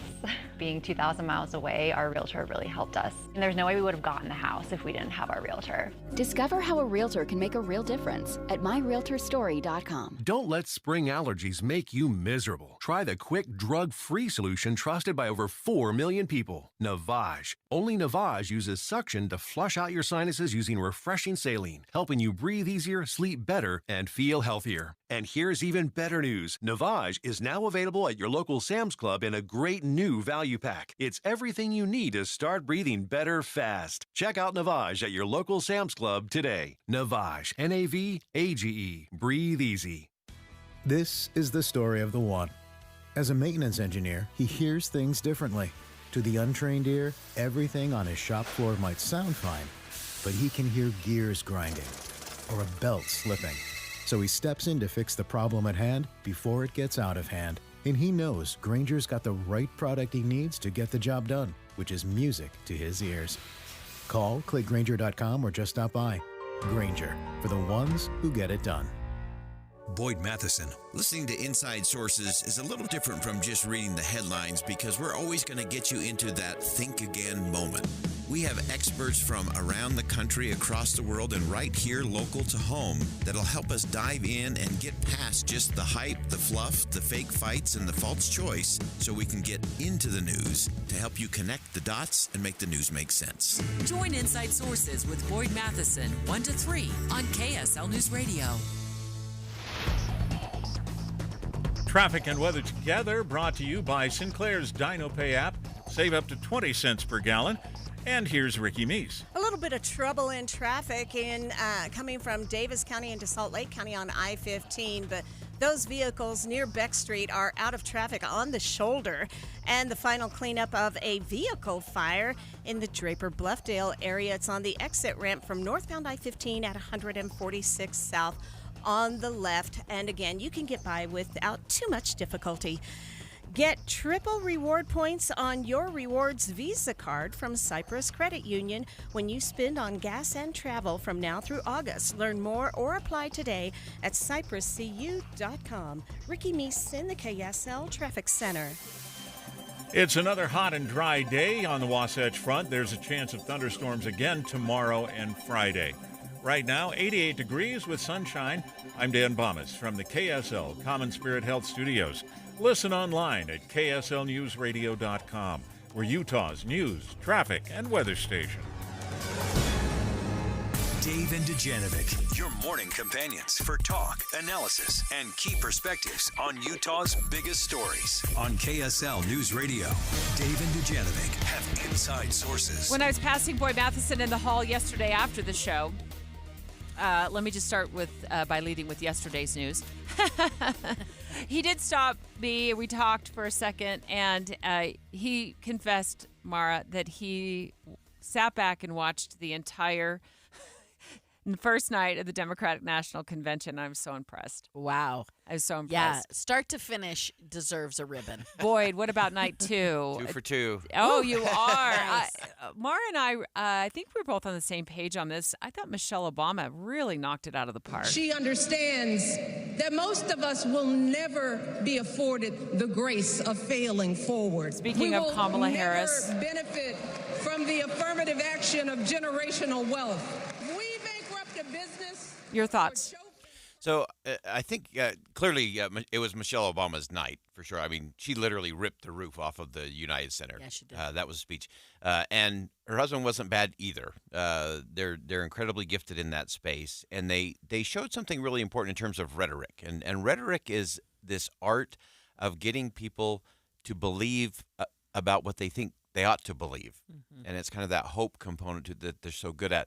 But they did some subtle things that we may have missed in the beauty of the rhetoric and the energy of the moment. I think 2 important things that they did. So we've been talking about this passing of the torch. That's what this convention was about for the Democrats. So on the first night, Joe Biden passed the torch, just the torch. The mechanism, the machinery, the organization, the dollars that were in the campaign coffers, all the volunteers, all the structure, all of those things, Joe Biden passed on. Last night, the Obamas passed on the actual flame. And it's so interesting. The only person in this convention who has really focused on the former president as an existential threat to democracy was Joe Biden. Everyone else is trying to kind of looking at him as something we can dismiss because we have a much more positive message to get to. The other thing that the Obamas did that I thought was a masterclass in leadership, it was not about them last night. It was about referent power. They were creating space so that flame of leadership of the Democratic Party could easily sit and rest on Kamala Harris. It was a masterclass. And if you go through those speeches, if you really dig into them, there are just all of these little subtle moments where, we're the ones who are passing the flame. Joe Biden passed the actual mantle of it in terms of the structure, the machinery. But here's the flame. And it was as positive as it gets last night. In fact, the only people who tried to go really dark and negative last night, governor of Chicago, and flat as a pancake, the audience didn't buy it. And by the end, I was waiting for Ronald Reagan to come out. It was Morning in America at Right. the DNC. Right. So that feels like that's going to be the key, right? Building momentum is what happens, particularly when you're trying to get an undecided voter. Yeah.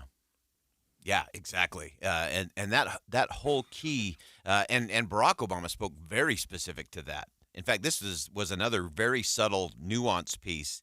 He said, we've got to listen different because there is a lesson the Obamas learned. While they were about hope and change, by the time they got to the end of their presidency, there was starting to be this disconnect of all the positive rhetoric they were talking about and what the American people were actually living and experiencing. And then Hillary Clinton came in as the next nominee and took it one step further. And so there was actually the space that was created for the rise of Donald Trump was what happened at the end of the Obama administration and then the Hillary Clinton campaign. It was so disconnected. And President Obama last night said, we have to reconnect so that what people are feeling around the kitchen table is what we're talking about as well. So I think anytime you give a speech, particularly one that's political, you need a call to action, and it needs to be very clear. I didn't think President Biden the night before gave a clear call to action as he ended his speech. Michelle Obama did. Don't just sit around and complain. Do something. So if they lie about her, and they will, we've got to do something. If we see a bad poll, and we will, we got to put down that phone and do something. If we start feeling tired, if we start feeling that dread creeping back in, we got to pick ourselves up, throw water on our face, and what?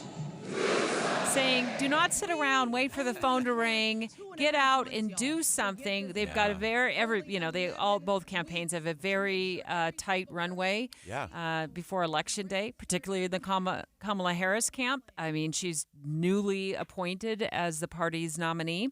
And Michelle Obama said, get off the sofa. Don't wait for the phone to ring. Get out there and start helping. But Boyd, before you jump in, one of the things I just want to note, if you're not watching us online, whenever you've played that clip today, Debbie, we're all smiling. Like I don't.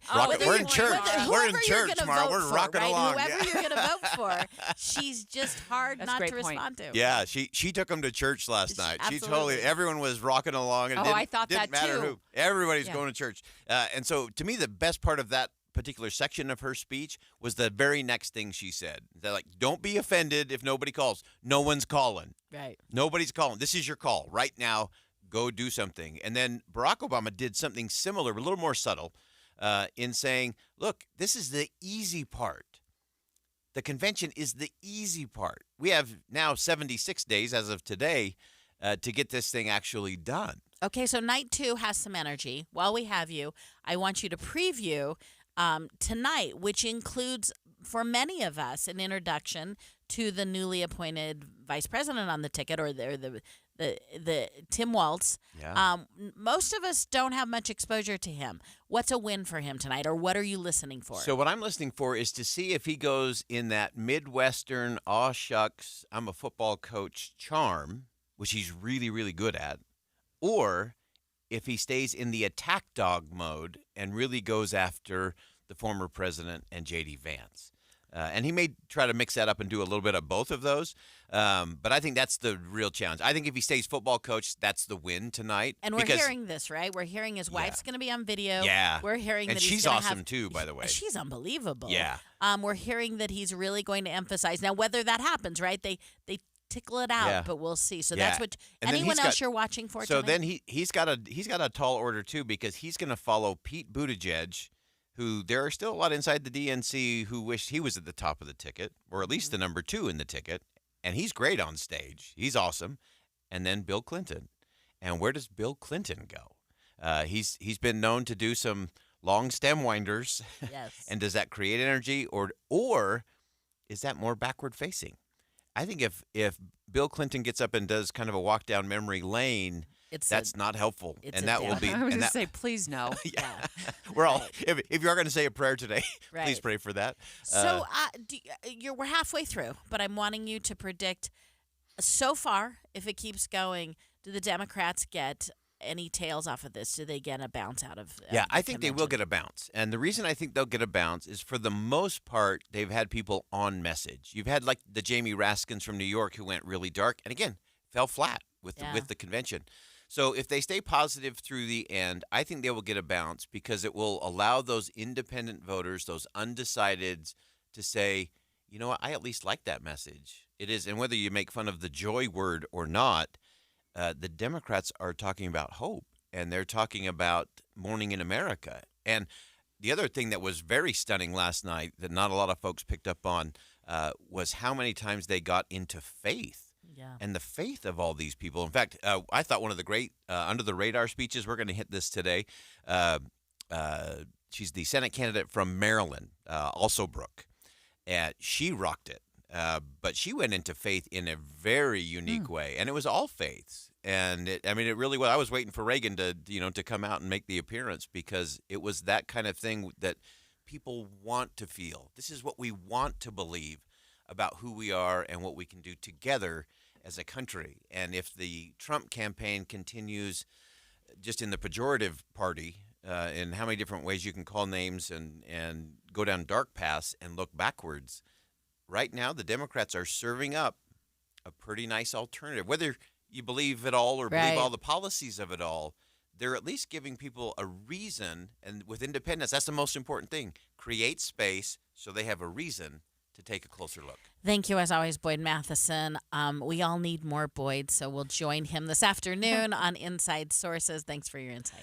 Thanks, no one Boyd. has ever said that in the history of ever, Mark. Well, we all need say more it. Boyd. It's on the record. We It's all on the record. say it. I totally agree. Straight ahead, there's a new state law in the books requiring Utah schools to have armed guardians on site every day.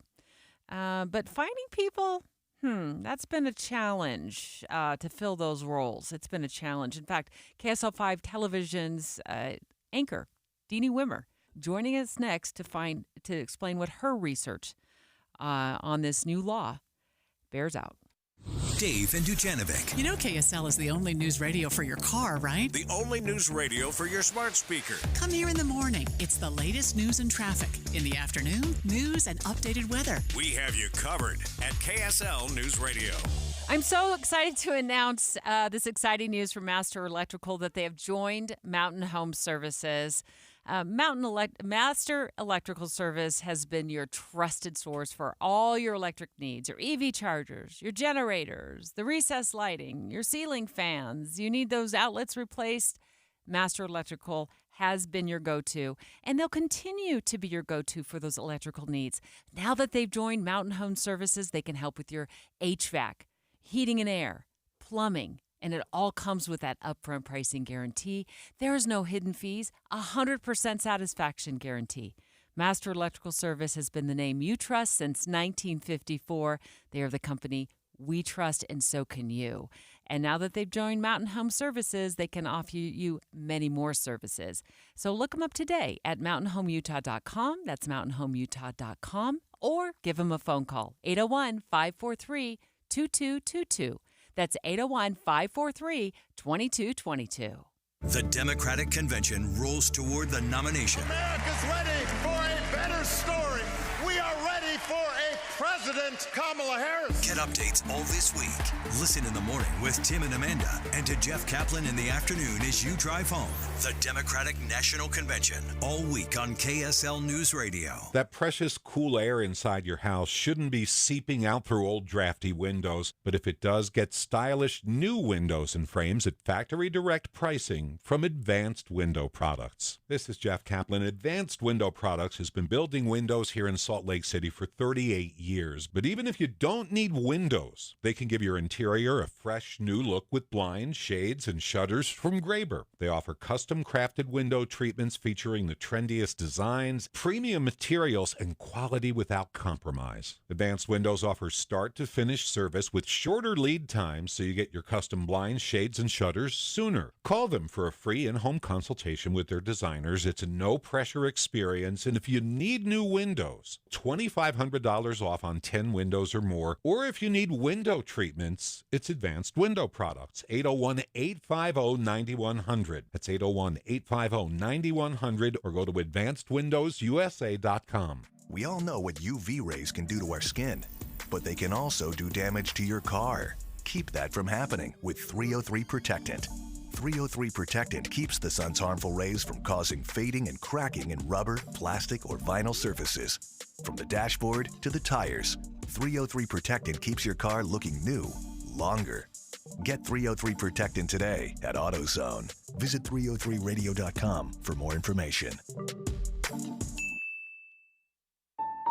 Progressive knows finding your new home was a dream come true. You wanted it close to town, with a picture window overlooking a yard. And you found it. Now, when you sit down to dinner, you've got front row seats too. Your neighbor's daily pickleball game.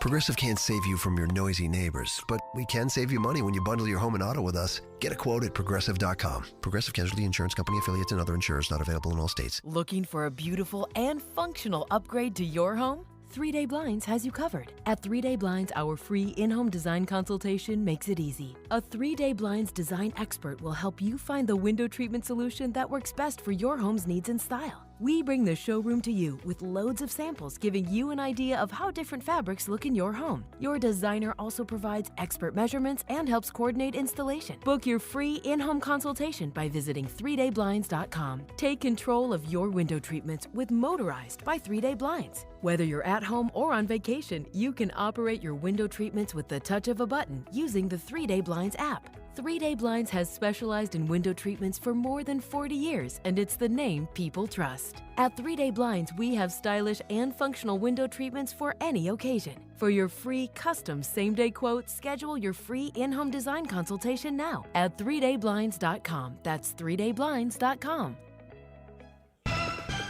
With the 3 things you need to know this hour, I'm Dan Bomas. First, a man brandishing a knife caused an evacuation at a grocery store in Layton.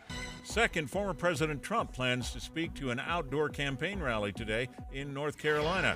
And third, Utah legislative leaders say they need to be able to repeal or change ballot initiatives. That's behind the proposal they're voting on today in a special session. 88 degrees and sunny in Salt Lake City. And back to Dave and Dujanovic on KSL News Radio. Dave and Dujanovic. Back to school. Special coverage with Dave and Dujanovic. With the help of our good friend at KSL 5 Television, anchor Deanie Wimmer, we're going to talk about this new law that went into effect calling for armed guardians in every Utah school. Mara Carabello in today for Dave Noriega. Frequently hosts KSL at Night. We're very familiar with this law. It went into effect as a stack of new ways and new security measures going into effect in Utah schools to keep kids safe. Yeah, what was interesting so the goal is to protect schools. I mean, I think everybody is on board with the larger goal. But in the past, it's been school resource officers.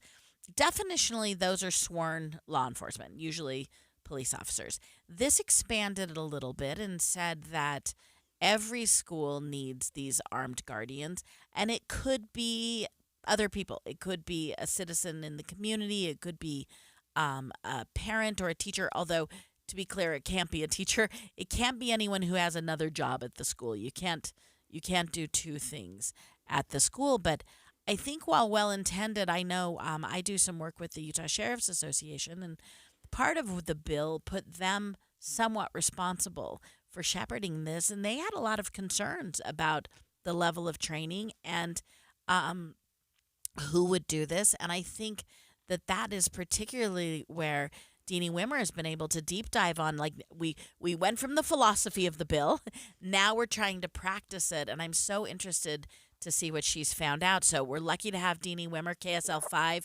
TV anchor. Thanks for joining us. Hi, Mara. Hi, Debbie. Thanks for asking me. It's always a pleasure. So you have done what is so important, go from the concept of the bill to the application. What are you finding in terms of who is applying to be the guardian? Are people struggling with this position? What I'm finding, I've called several school districts, larger school districts, and they're very worried about how to comply with this law. There's not a lot of people on their staff. Some of them have surveyed their staffs and found like 75% of the people who will say, no, we're not even interested in this. In the larger districts, you can't have a school teacher, you can't have a principal, so that leaves very few people who are in the school bell to bell. Then the financial components, like you said, you can find a school resource officer, you can hire private security. But in some of the districts, they've looked at those options for every school bell to bell, and that exceeds more than $1 million in funding and what it would cost to comply with this law for their districts. And Dee, I think it's not a lot of money. It's a volunteer position, but don't they get like a $500 kind of upfront stipend or something like that if they want to volunteer for that? And it's a one-time payment. And I'm just thinking kind of out loud here. Like, if I was retired and somebody was asking me to do this, first of all, the heaviness of guarding all of those sweet children would be a lot for me personally, but also $500, that's a tough sell.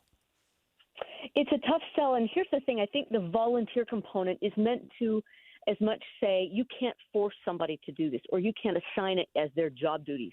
So you can't tell your school janitor, hey, we're adding this on to your duty, and we're going to give you $500 to pay you. That's I think, part of the volunteer component. But then you're right. So if you do ask for someone to do this in your community, or you try to go to someone else within the school, it's a $500 one-time stipend, and they can use that money to buy their gun, for instance, to their firearm. But it's a lot of responsibility, and that's what all the districts are saying. This is a big ask. So does that mean we have to come up with the rest of the money to make it a realistic ask? That's also troubling to school districts. So you mentioned this a little earlier. One of the main components is that it is now mandatory to have a guardian or alternatives like off-duty officers. So that seems to be the struggle, is that now the school districts have to have it. Is there a timeline? Like, how long do they have to comply with this? Well, they've got a while. So by the end of the year, schools have to have their needs assessment done. And basically that's a plan. They have to have a plan in place by the end of the year in December to say, okay, this is how, and it includes a lot. It's sweeping. It's hard structure. It's plans, safety plans. It's, safety notification protocol and the notification devices in schools. It's a lot of things, but that includes their guardian plan. How are you going to staff this?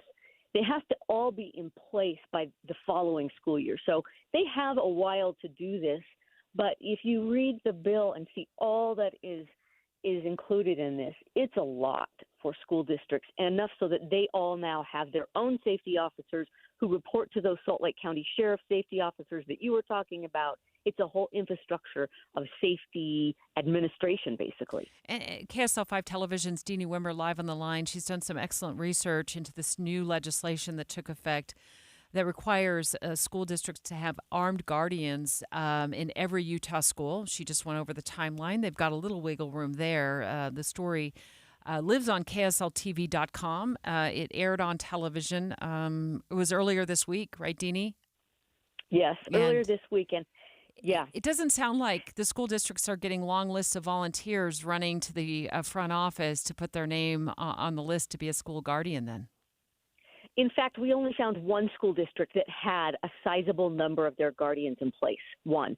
There are some districts who don't even feel like they can move forward yet because they haven't done their plan, so they don't know how they're going to go about this. But so far, the Washington district is the only one that has actually said we have most of our guardians in place. That's in southern Utah. Yes. Yeah. Are you hearing any conversations about maybe wanting to ask for more time or financial support, or are they starting to brainstorm amending this law to make it a little more feasible for the districts? I don't get any sense of amending the law. I'm hearing all kinds of talk from the district saying we're going to appeal for different requirements. Like in small districts, you can have an exemption for a teacher not being a security guard if you're a small school. Some of the districts are going to apply for that consideration so that they have a bigger pool of candidates to draw from. There are others who are trying to see what grants are possible or what, how they can use. There is money allocated for some of the infrastructure costs, and they want to see if some of those grant monies are available. So I think they're asking questions and seeing if there are other circumstances or considerations that they can use. But I don't think there are a lot of options at this point. Major changes, having the school guardians. The research is so helpful. Deanie Wimmer, KSL 5 TV, thank you for joining us today. I appreciate the research, and I would suppose that there could potentially be some changes down the road depending on how this all lands and shakes out over the next school year. I think just looking at this, I was thinking about like people I know, they'd be willing to volunteer, and they're talking about getting this $500 stipend, and I just wonder if I don't want to say the legal liability, but just the overall liability to go in and guard these kids would be a lot to ask I've of a lot of people. heard so many of those conversations. I mean, it is, and the training required. I mean, to put non-police officers as the primary protectors, that's a heavy burden. That's a heavy responsibility to take. We'll see how this all works itself out. Thank you so much, Deanie. You can read her full report, and it is in depth at ksltv.com. Straight ahead, Better Boundaries joining the show to talk about today's special session on Utah's Capitol Hill, which could lead the way to a constitutional amendment. We'll have more on their side of this and why they're opposing it in 4 minutes. It's 11:30 at KSL News Radio. I'm Dan Bomas. KSL's top local story this hour. Republican leaders in the Utah legislature say they need to be able to change or repeal ballot initiatives. Otherwise, House Speaker Mike Schultz told Dave and Dujanovic, Utah could become like California with ballot issues sponsored by special interests. To have the state ran by ballot initiatives, and for every time a ballot initiative is passed, they have to go back to the people to change or amend those laws. It is just not an efficient way to run government. In today's special session, they're looking at an amendment to Utah's state constitution that would allow the legislature to make changes to past and future ballot initiatives. Our top national story this hour from ABC News. Chicago police say dozens of people were taken into custody during a mass protest outside the Israeli consulate. About 200 protesters took part in last night's rally, which police say did not have a permit. The demonstrators object to U.S. support for Israel in the ongoing war in Gaza. Your money at this moment, the Dow Jones average up now on the day 45 points. The NASDAQ is up 50. And our KSL weather. Looks like we've got sunshine through the afternoon, but then storms come back tomorrow. That's next. KSL News Time, 11:31. News doesn't just mean information or dates. It's the story of our local history being told in real time. Be a part of the story. This is Tim Hughes and Amanda Dixon. We hope to be a part of your story. We have you covered on KSL News Radio. Let me tell you, folks, this is Dave Noriega here. You don't have to be a scientist because I've already done this for you. If you take 2 water heaters and you run one with hard water the entire life, and then you run one with soft water its entire life, which one's going to last longer? I can tell you from firsthand experience, the soft water lasted years longer. In fact, hard water just breaks down anything that it touches. It's part of the reason why I called Connecticut of Utah and said, hey, can you come out to my house? I'm thinking about getting soft water. And they walked me through every part of my house that hard water touches and affects. And I'll tell you, ever since the change, it has made a world of difference. My wife and I, my family, we love having soft water in our house. So if you're interested, give Connecticut of Utah a call. They're an authorized Connecticut dealer at 801-576-8600. That's 801-576-8600. Or you can log on to softwaterutah.com. Let's face it, nothing makes you look older than you really are than thinning hair. But what if you could not only increase your hair count, but promote new hair growth without surgery, without drugs with potential side effects, and without a prescription from your doctor? Well, now you can, thanks to a breakthrough new supplement called Hair Grow, provided by New Nordic, the #1 supplier of dietary supplements in Europe. Hair Grow is now available in the U.S. Only Hair Grow contains Tocogaya, a powerful antioxidant that has received a U.S. patent. Multiple clinical studies show Hair Grow is safe and effective in promoting new hair growth.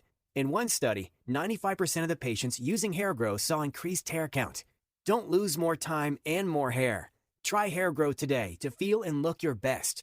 Available online at Amazon, Walmart.com, and NewNordicUSA.com, or in stores at your local CVS. Look younger and feel more confident with Hair Grow by New Nordic at NewNordicUSA.com, or in stores at your local CVS. Well, I've reached another milestone on my journey with soda weight loss. It's 6 months since I hit my goal and let go of 70 pounds of fat weight. And in those 6 months, I've managed to keep it off and still enjoy all the benefits of my journey, including a new wardrobe, a new sense of self-confidence, and most important of all, a set of new habits that are healthy and that will last me for the rest of my life. This is what makes soda so amazing. Of course, it's spelled S-O-T-A. I've now been enjoying the benefits of soda weight loss longer than it took me to let go of the fat in the first place. So think about, where do you want to be in 4 to 5 months? Start the program now and you could be down 50, 60, even 70 pounds by the holidays. Imagine showing your family and friends the new transformed you at Christmas. Check them out for yourself. Go to sotaweightloss.com. That's sotaweightloss.com and see for yourself why soda is #1 for client results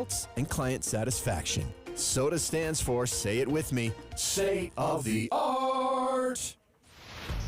Traffic and weather together, brought to you by Sinclair's DinoPay app. Save up to 20 cents per gallon. Here's Ricky Meese. We are clear of all the earlier issues that we had as far as accidents and vehicle fires. Those have been cleaned up. However, we have some unusual delays southbound I-15 coming from Ogden to Riverdale Road. Can't really see what's happening, but those speeds are slowing way down. Experience fall in Cedar City. Colors featuring 4 scenic highways, Red Rock views in Cedar Breaks and Dixie National Forest, Shakespeare Festival, recreating seasonal farmers markets, pumpkin patches, and more. Plan at visitcedarcity.com. Ricky Meese in the KSL Traffic Center. Another hot and dry day for the Wasatch Front. There's a chance of thunderstorms again tomorrow and Friday. And right now, we're at 90 degrees with sunny skies. I'm Dan Bomas from the KSL Common Spirit Health Studios. Listen online at kslnewsradio.com. We're Utah's news, traffic, and weather station. Dave and Dujanovic, your morning companions for talk, analysis, and key perspectives on Utah's biggest stories. On KSL News Radio, Eye on the Hill 2024. Special coverage with Dave and As we Dujanovic. tick closer to this afternoon's special session up on Utah's Capitol Hill, I felt it's important to have those who oppose this idea of a constitutional amendment joining us once again. Mara Carabello has been sitting in today for Dave Noriega. You have extensive experience with ballot initiatives. In a moment, we're going to bring better boundaries into the conversation now that the draft of this proposal has been released up on Capitol Hill. We're getting a better idea of what leadership is intending in terms of this constitutional amendment and better boundaries as opposed to it. Your experience getting initiatives on the ballot over the course of many years has been that it's tough to do that to begin with. We're one of the hardest in the nation, and I want to say I want us to be one of the hardest in the nation. I joined Speaker Schultz in calling that we are not a state that's run by ballot measures. So I think I don't know anyone who disagrees with that. So this is going to be one of those, again, the proposal that we're following today is there's going to be a special session this afternoon where they're going to decide to put a constitutional amendment on the ballot, and it is specific to ballot measures. Absolutely, this is going to be one of those issues where the devil's in the details. And so for our listeners, as they start, we really need to make sure we're educated and find our right space. The Utah Constitution has protected the right for citizens to have ballot measures since 1900. It's been in place for 124 years. And there are two components to it. One is getting on the ballot, and they're largely leaving that alone. In fact, I think the proposal we've seen is that they might add a couple of days to gather signatures. Yeah. The second part is to alter or reform the clause of your government. And that's really what we're talking about. And what's so interesting with who we'll bring on in a minute is that Better Boundaries was the ballot measure in 2018 that kind of got this whole thing started. And what the legislature is responding to is a ruling that our Supreme Court, Utah Supreme Court, put out a couple of years ago, and that's what they're responding to. I want to make sure we play Utah House Speaker Mike Schultz's. We spoke with him earlier, and he does a great job setting up the reasons that he thinks this is important. Basically, what the legislature is doing is giving the people the opportunity to make the decision. The Supreme Court came out with a decision that upends 130 years of tradition in the state and the way things have worked for the last 130 years. And so what the legislature would like to do is let it go back to the people and let the people make the decision. And so that's what the special session is about. Katie Wright, Executive Director of Better Boundaries.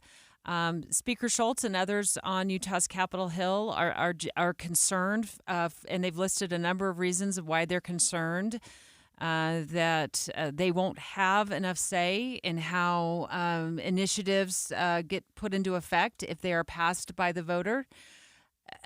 What is your response to that?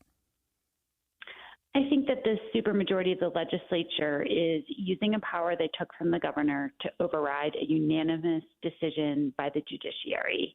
This is a blatant power grab.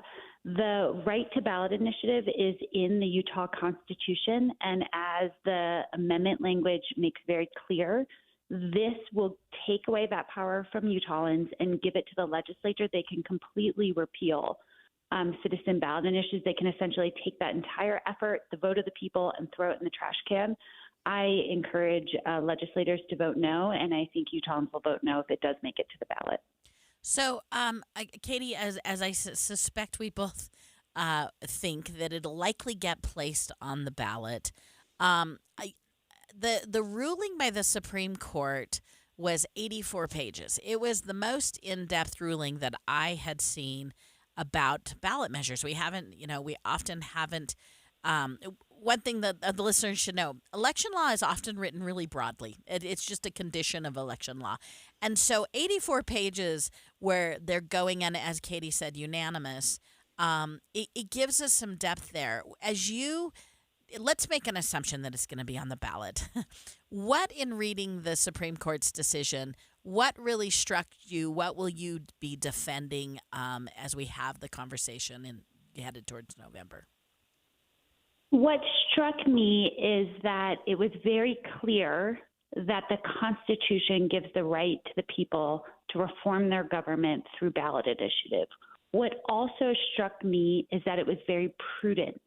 It allows the legislature to amend ballot initiatives without changing the substance unless there's a compelling reason. And so that seemed to be a very prudent opinion that allows for the idea that sometimes things need to be tweaked, but does not give carte blanche to one branch of the government to completely upend or repeal the will of the people, because we are co-equals in law, the legislature and the people. So if this constitutional amendment, we'll play what up for a second, does get passed by the voters in November, if it lands on the ballot, what is your biggest concern? My concern is that we will have lost a constitutional right and that there will be very little, if any, check on the massive power that has been accumulated by our supermajority in the legislature. And I think it's antithetical to what the Founding Fathers established in our form of government, that there should be a separation of powers and checks and balances. What do you say to the notion I've heard now time and time again that what they're trying to accomplish is that we're not like a California. We're not ruled by ballot measure. What's your response to that? We are not ruled by ballot measures now. We haven't been ruled by ballot measures since the July 11th opinion, and that this quote-unquote emergency response is, completely lacks any sort of prudent public discussion. It's very rushed, and I'm uncomfortable with it. I find it concerning, and I think Utahns do too.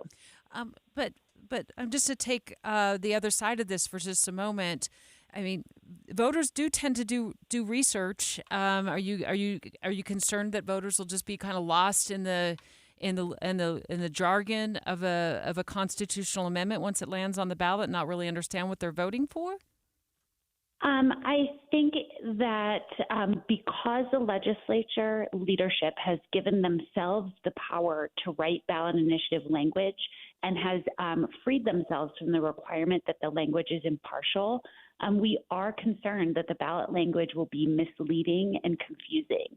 With that said, I trust Utah voters to make prudent decisions when voting, and I think people will come to this educated, thoughtful, and ultimately people do not want to give up their rights.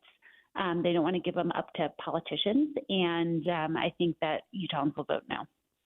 I think that's going to be, the tricky part, as Katie just said, Deb. It's really, we live in a time of short sound bites, and I think it's going to be really incumbent on us. I would encourage people to read the ruling from the Supreme Court. It's pretty clear, and it will be easy to do research on this. And this will be one of those. This is a constitutional right, so it'll be really important we do research. Today's special sessions happen this afternoon, pretty much in the middle of Jeff Kaplan's afternoon news. Our team of reporters, producers, will be tracking down the developments there on Capitol Hill and bringing those to you live. Straight ahead, there has been a call for an audit of how signatures were processed during the last signature gathering efforts. And in fact, that call came from Governor Spencer Cox. What does this mean? Who's doing the audit? We're going to find out all there is to know about it next. Dave and Dujanovic. Dave and Debbie go out of their way to make sure you hear all sides of a story. They're working the phones to get several viewpoints on for you. Hi, it's Tim and Amanda. We get you the full story, too. We have you covered on KSL News Radio. Progressive presents Renter's MVP's Most Valuable Possessions.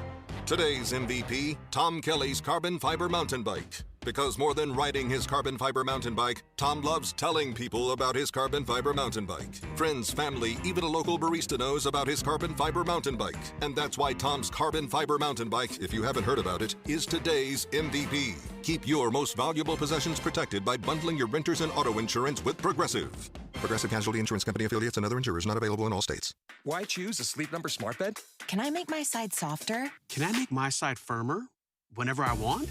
Can we sleep cooler? Sleep Number does that. Cools up to 8 times faster and lets you choose your ideal comfort on either side. 94% of Sleep Number smart sleepers report better sleep. J.D. Power ranks Sleep Number #1 in customer satisfaction with mattresses purchased in-store. And now, during our biggest sale of the year, save 50% on the Sleep Number Limited Edition smart bed. Limited time. For J.D. Power 2023 award information, visit jdpower.com/awards. To find a store near you, visit sleepnumber.com. Nearly 70% of Utah's land is controlled by the federal government, severely limiting Utah's ability to actively manage and protect our natural resources. Our families, businesses, and communities know there's a better way. Utahns have been good stewards of our public lands for generations. That's why we're asking each and every Utahn to get informed, speak up, and learn more at standforourland.utah.gov. Someone asked me, do you know how many devices the average home has connected to their Wi-Fi network? It's way more than I thought. I actually went home and counted how many connected devices I own. More than a dozen. All to keep me connected to my good stuff, my streaming, my gaming, all my interneting. Xfinity knows the number of devices we connect to our internet is growing by the year. That's why they engineered their gateways to handle hundreds of connected devices. Hundreds. For real. Now through September 21st, new customers can get Xfinity Gig Internet for $25 a month for 2 years when you add Xfinity Mobile with unlimited data. Plus, get Peacock Premium, a $7.99 monthly value included. Make sure your home Wi-Fi can handle everything you throw at it, and then some. Visit Xfinity.com, call 1-800-XFINITY, or visit a store to switch today. Xfinity. Bring on the good stuff. Restrictions apply. Requires paperless billing and auto pay with stored bank account, equipment, taxes, and fees extra. Gig Wi-Fi requires Xfinity Gateway. Xfinity Mobile requires Xfinity Internet. After promo, regular internet rates apply. Actual speeds vary. This is the story of the one.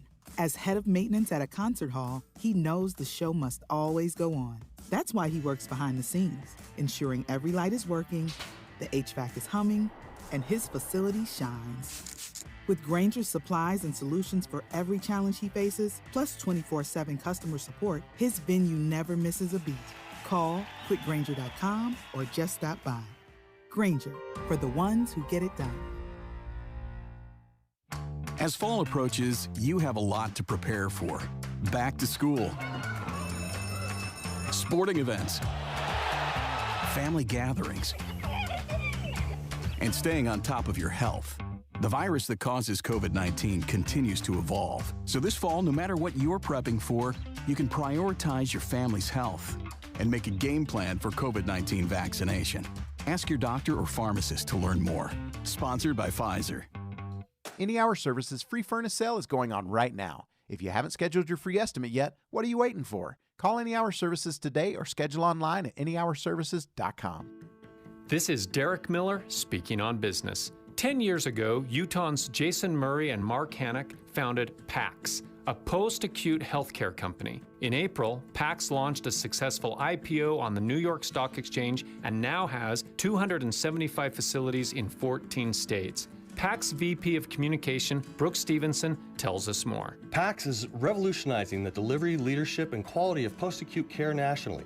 We started PAX because we felt there was a better way to provide quality care in the post-acute healthcare sector. And as we execute on our mission, we're making a tremendous difference in the lives of the most vulnerable population in our country.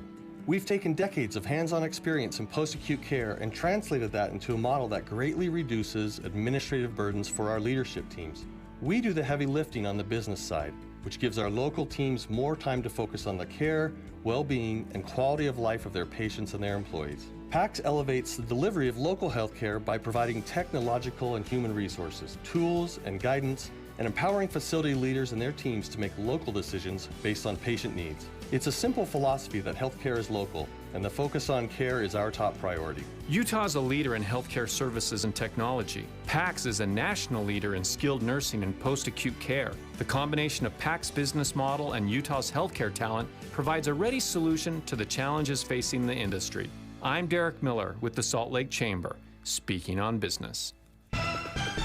With the three things you need to know this hour, I'm Dan Bomas. First, only voters can amend Utah's state constitution.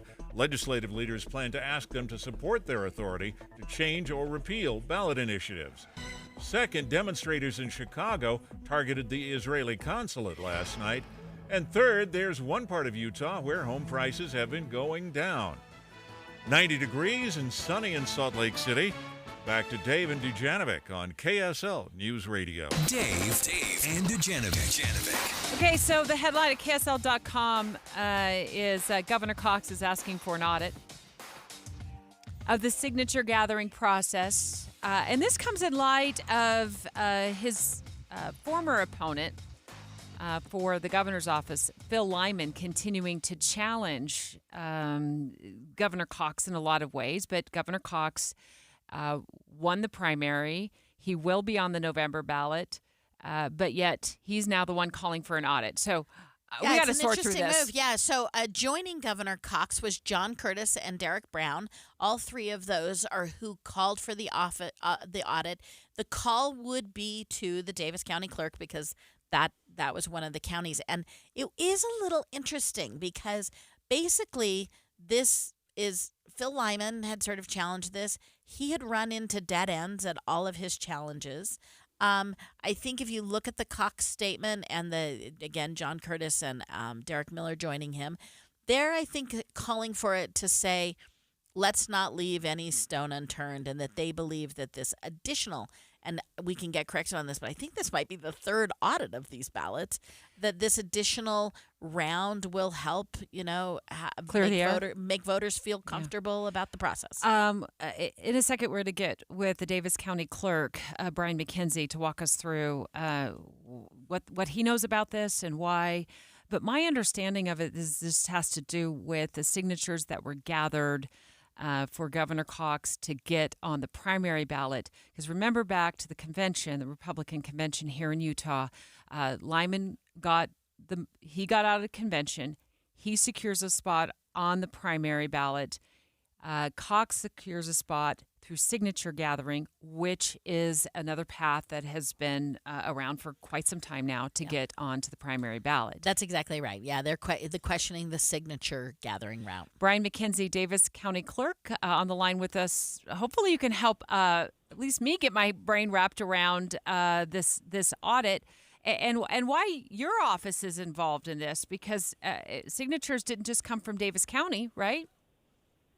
Yeah, that's right. Hey, happy to be with you today. Thanks for a chance to visit about this. Yeah, these petitions, it's important that folks understand kind of how this process works. So Davis County is contracted with the state to provide this service. So about 32 different candidates gathered signatures. These are our statewide and multi-county candidates. They deliver the petitions directly to my office. And it's not just me that's doing this. It's some of my permanent staff.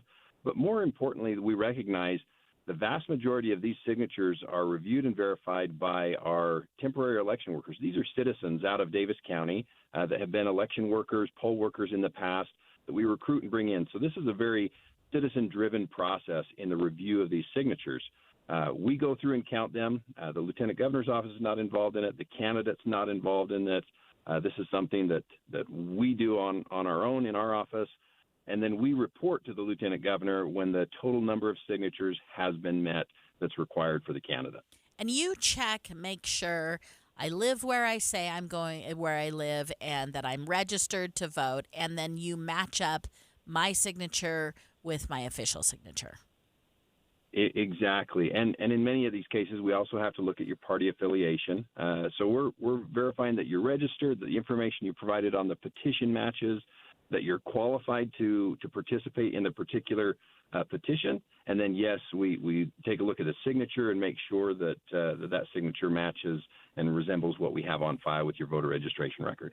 So I guess for me, the surprising moment or issue here is that it's Governor Cox who won, who beat Lyman in the primary by, about 10% of the vote or so, by a 10% margin, is the one calling for the audit?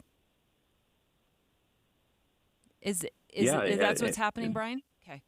That's what we've seen, yeah. Both the three candidates that you had indicated earlier on, they're the ones that had issued the release. And I think it's really important, the direction that they pointed that in as well. Recognizing that within our form of government, we have these different branches of government. The legislature, through their auditors, is the best body to come in and check on the activities and the processes and the functions of the executive branch of government. So that's an important part of this as well, where they requested that the legislative auditors are the ones that should look at this. Now, we don't know exactly what the audit will look like as they are determining what the parameters are and what the measurables are that they look at through this audit process. But we welcome the audit. We welcome review of any of the processes that we do. And we look forward to the results of the audit and what it will tell us. So any sense, I love that you said I have no problem with this request. Again, legislative auditors will be calling. Any sense of, as you said, you're waiting for the parameters. How long will this take you? Do you have a guess on how long this process will be? That'll really depend on what is entailed in the audit. Of course, for a statewide candidate, there's 28,000 signatures involved. And so if they're looking at multiple candidates, if they want to review those, whatever the parameters are, that's really going to dictate the length of time that this audit process takes. Brian McKenzie is the Davis County Clerk joining us live right now to talk about this audit, this legislative audit request by the governor and others, also Senate candidate John Curtis and AG candidate Derek Brown. So you haven't been asked to, I'm just envisioning, do you turn over signature packets to the legislative auditor's office? But has that been requested yet? Or do you know if that will even be the case? No request has been made at this point. Again, I think kind of all eyes are on the legislature to look for their guidance in the guidance that they give to their auditors. And so that's kind of the step that we're waiting for right now, is just the direction that the legislature gives out to their auditors. Brian McKenzie is the Davis County Clerk. We really appreciate you coming on live with us to talk about again, this request from Governor Cox for an audit of these. Love your insight. Thanks for joining us today. Thanks so much. Happy to be with you. Yeah, keep us posted, or we'll keep reaching out to you to find out more as this progresses. Debbie, as you said, this is such a curious instance where it was sort of put to bed, and again, we're bringing it back up. I guess it's just making sure and double and triple checking these records. I guess I want to, in the last 30 seconds here, Mara, we've got a big afternoon ahead as the legislature meets in special session. Just your final thoughts on the session today and the constitutional amendment they're considering. I think this is going to be worthy of all of us paying attention to, even if it's a little bit detailed in minutia. We have to expect that the legislature will rightly in their right to put a constitutional amendment. Changing our Constitution is a really big deal. Let's look. I think we have 2 of those on the ballot, and so it's going to be worth every voter's time to really look into it and decide where they are on this issue. That is a great point. And we have, if this does land on the ballot, we have until November to figure out where we land individually as voters. We'll continue to track this story, handing off the baton now to Maria Chaleos.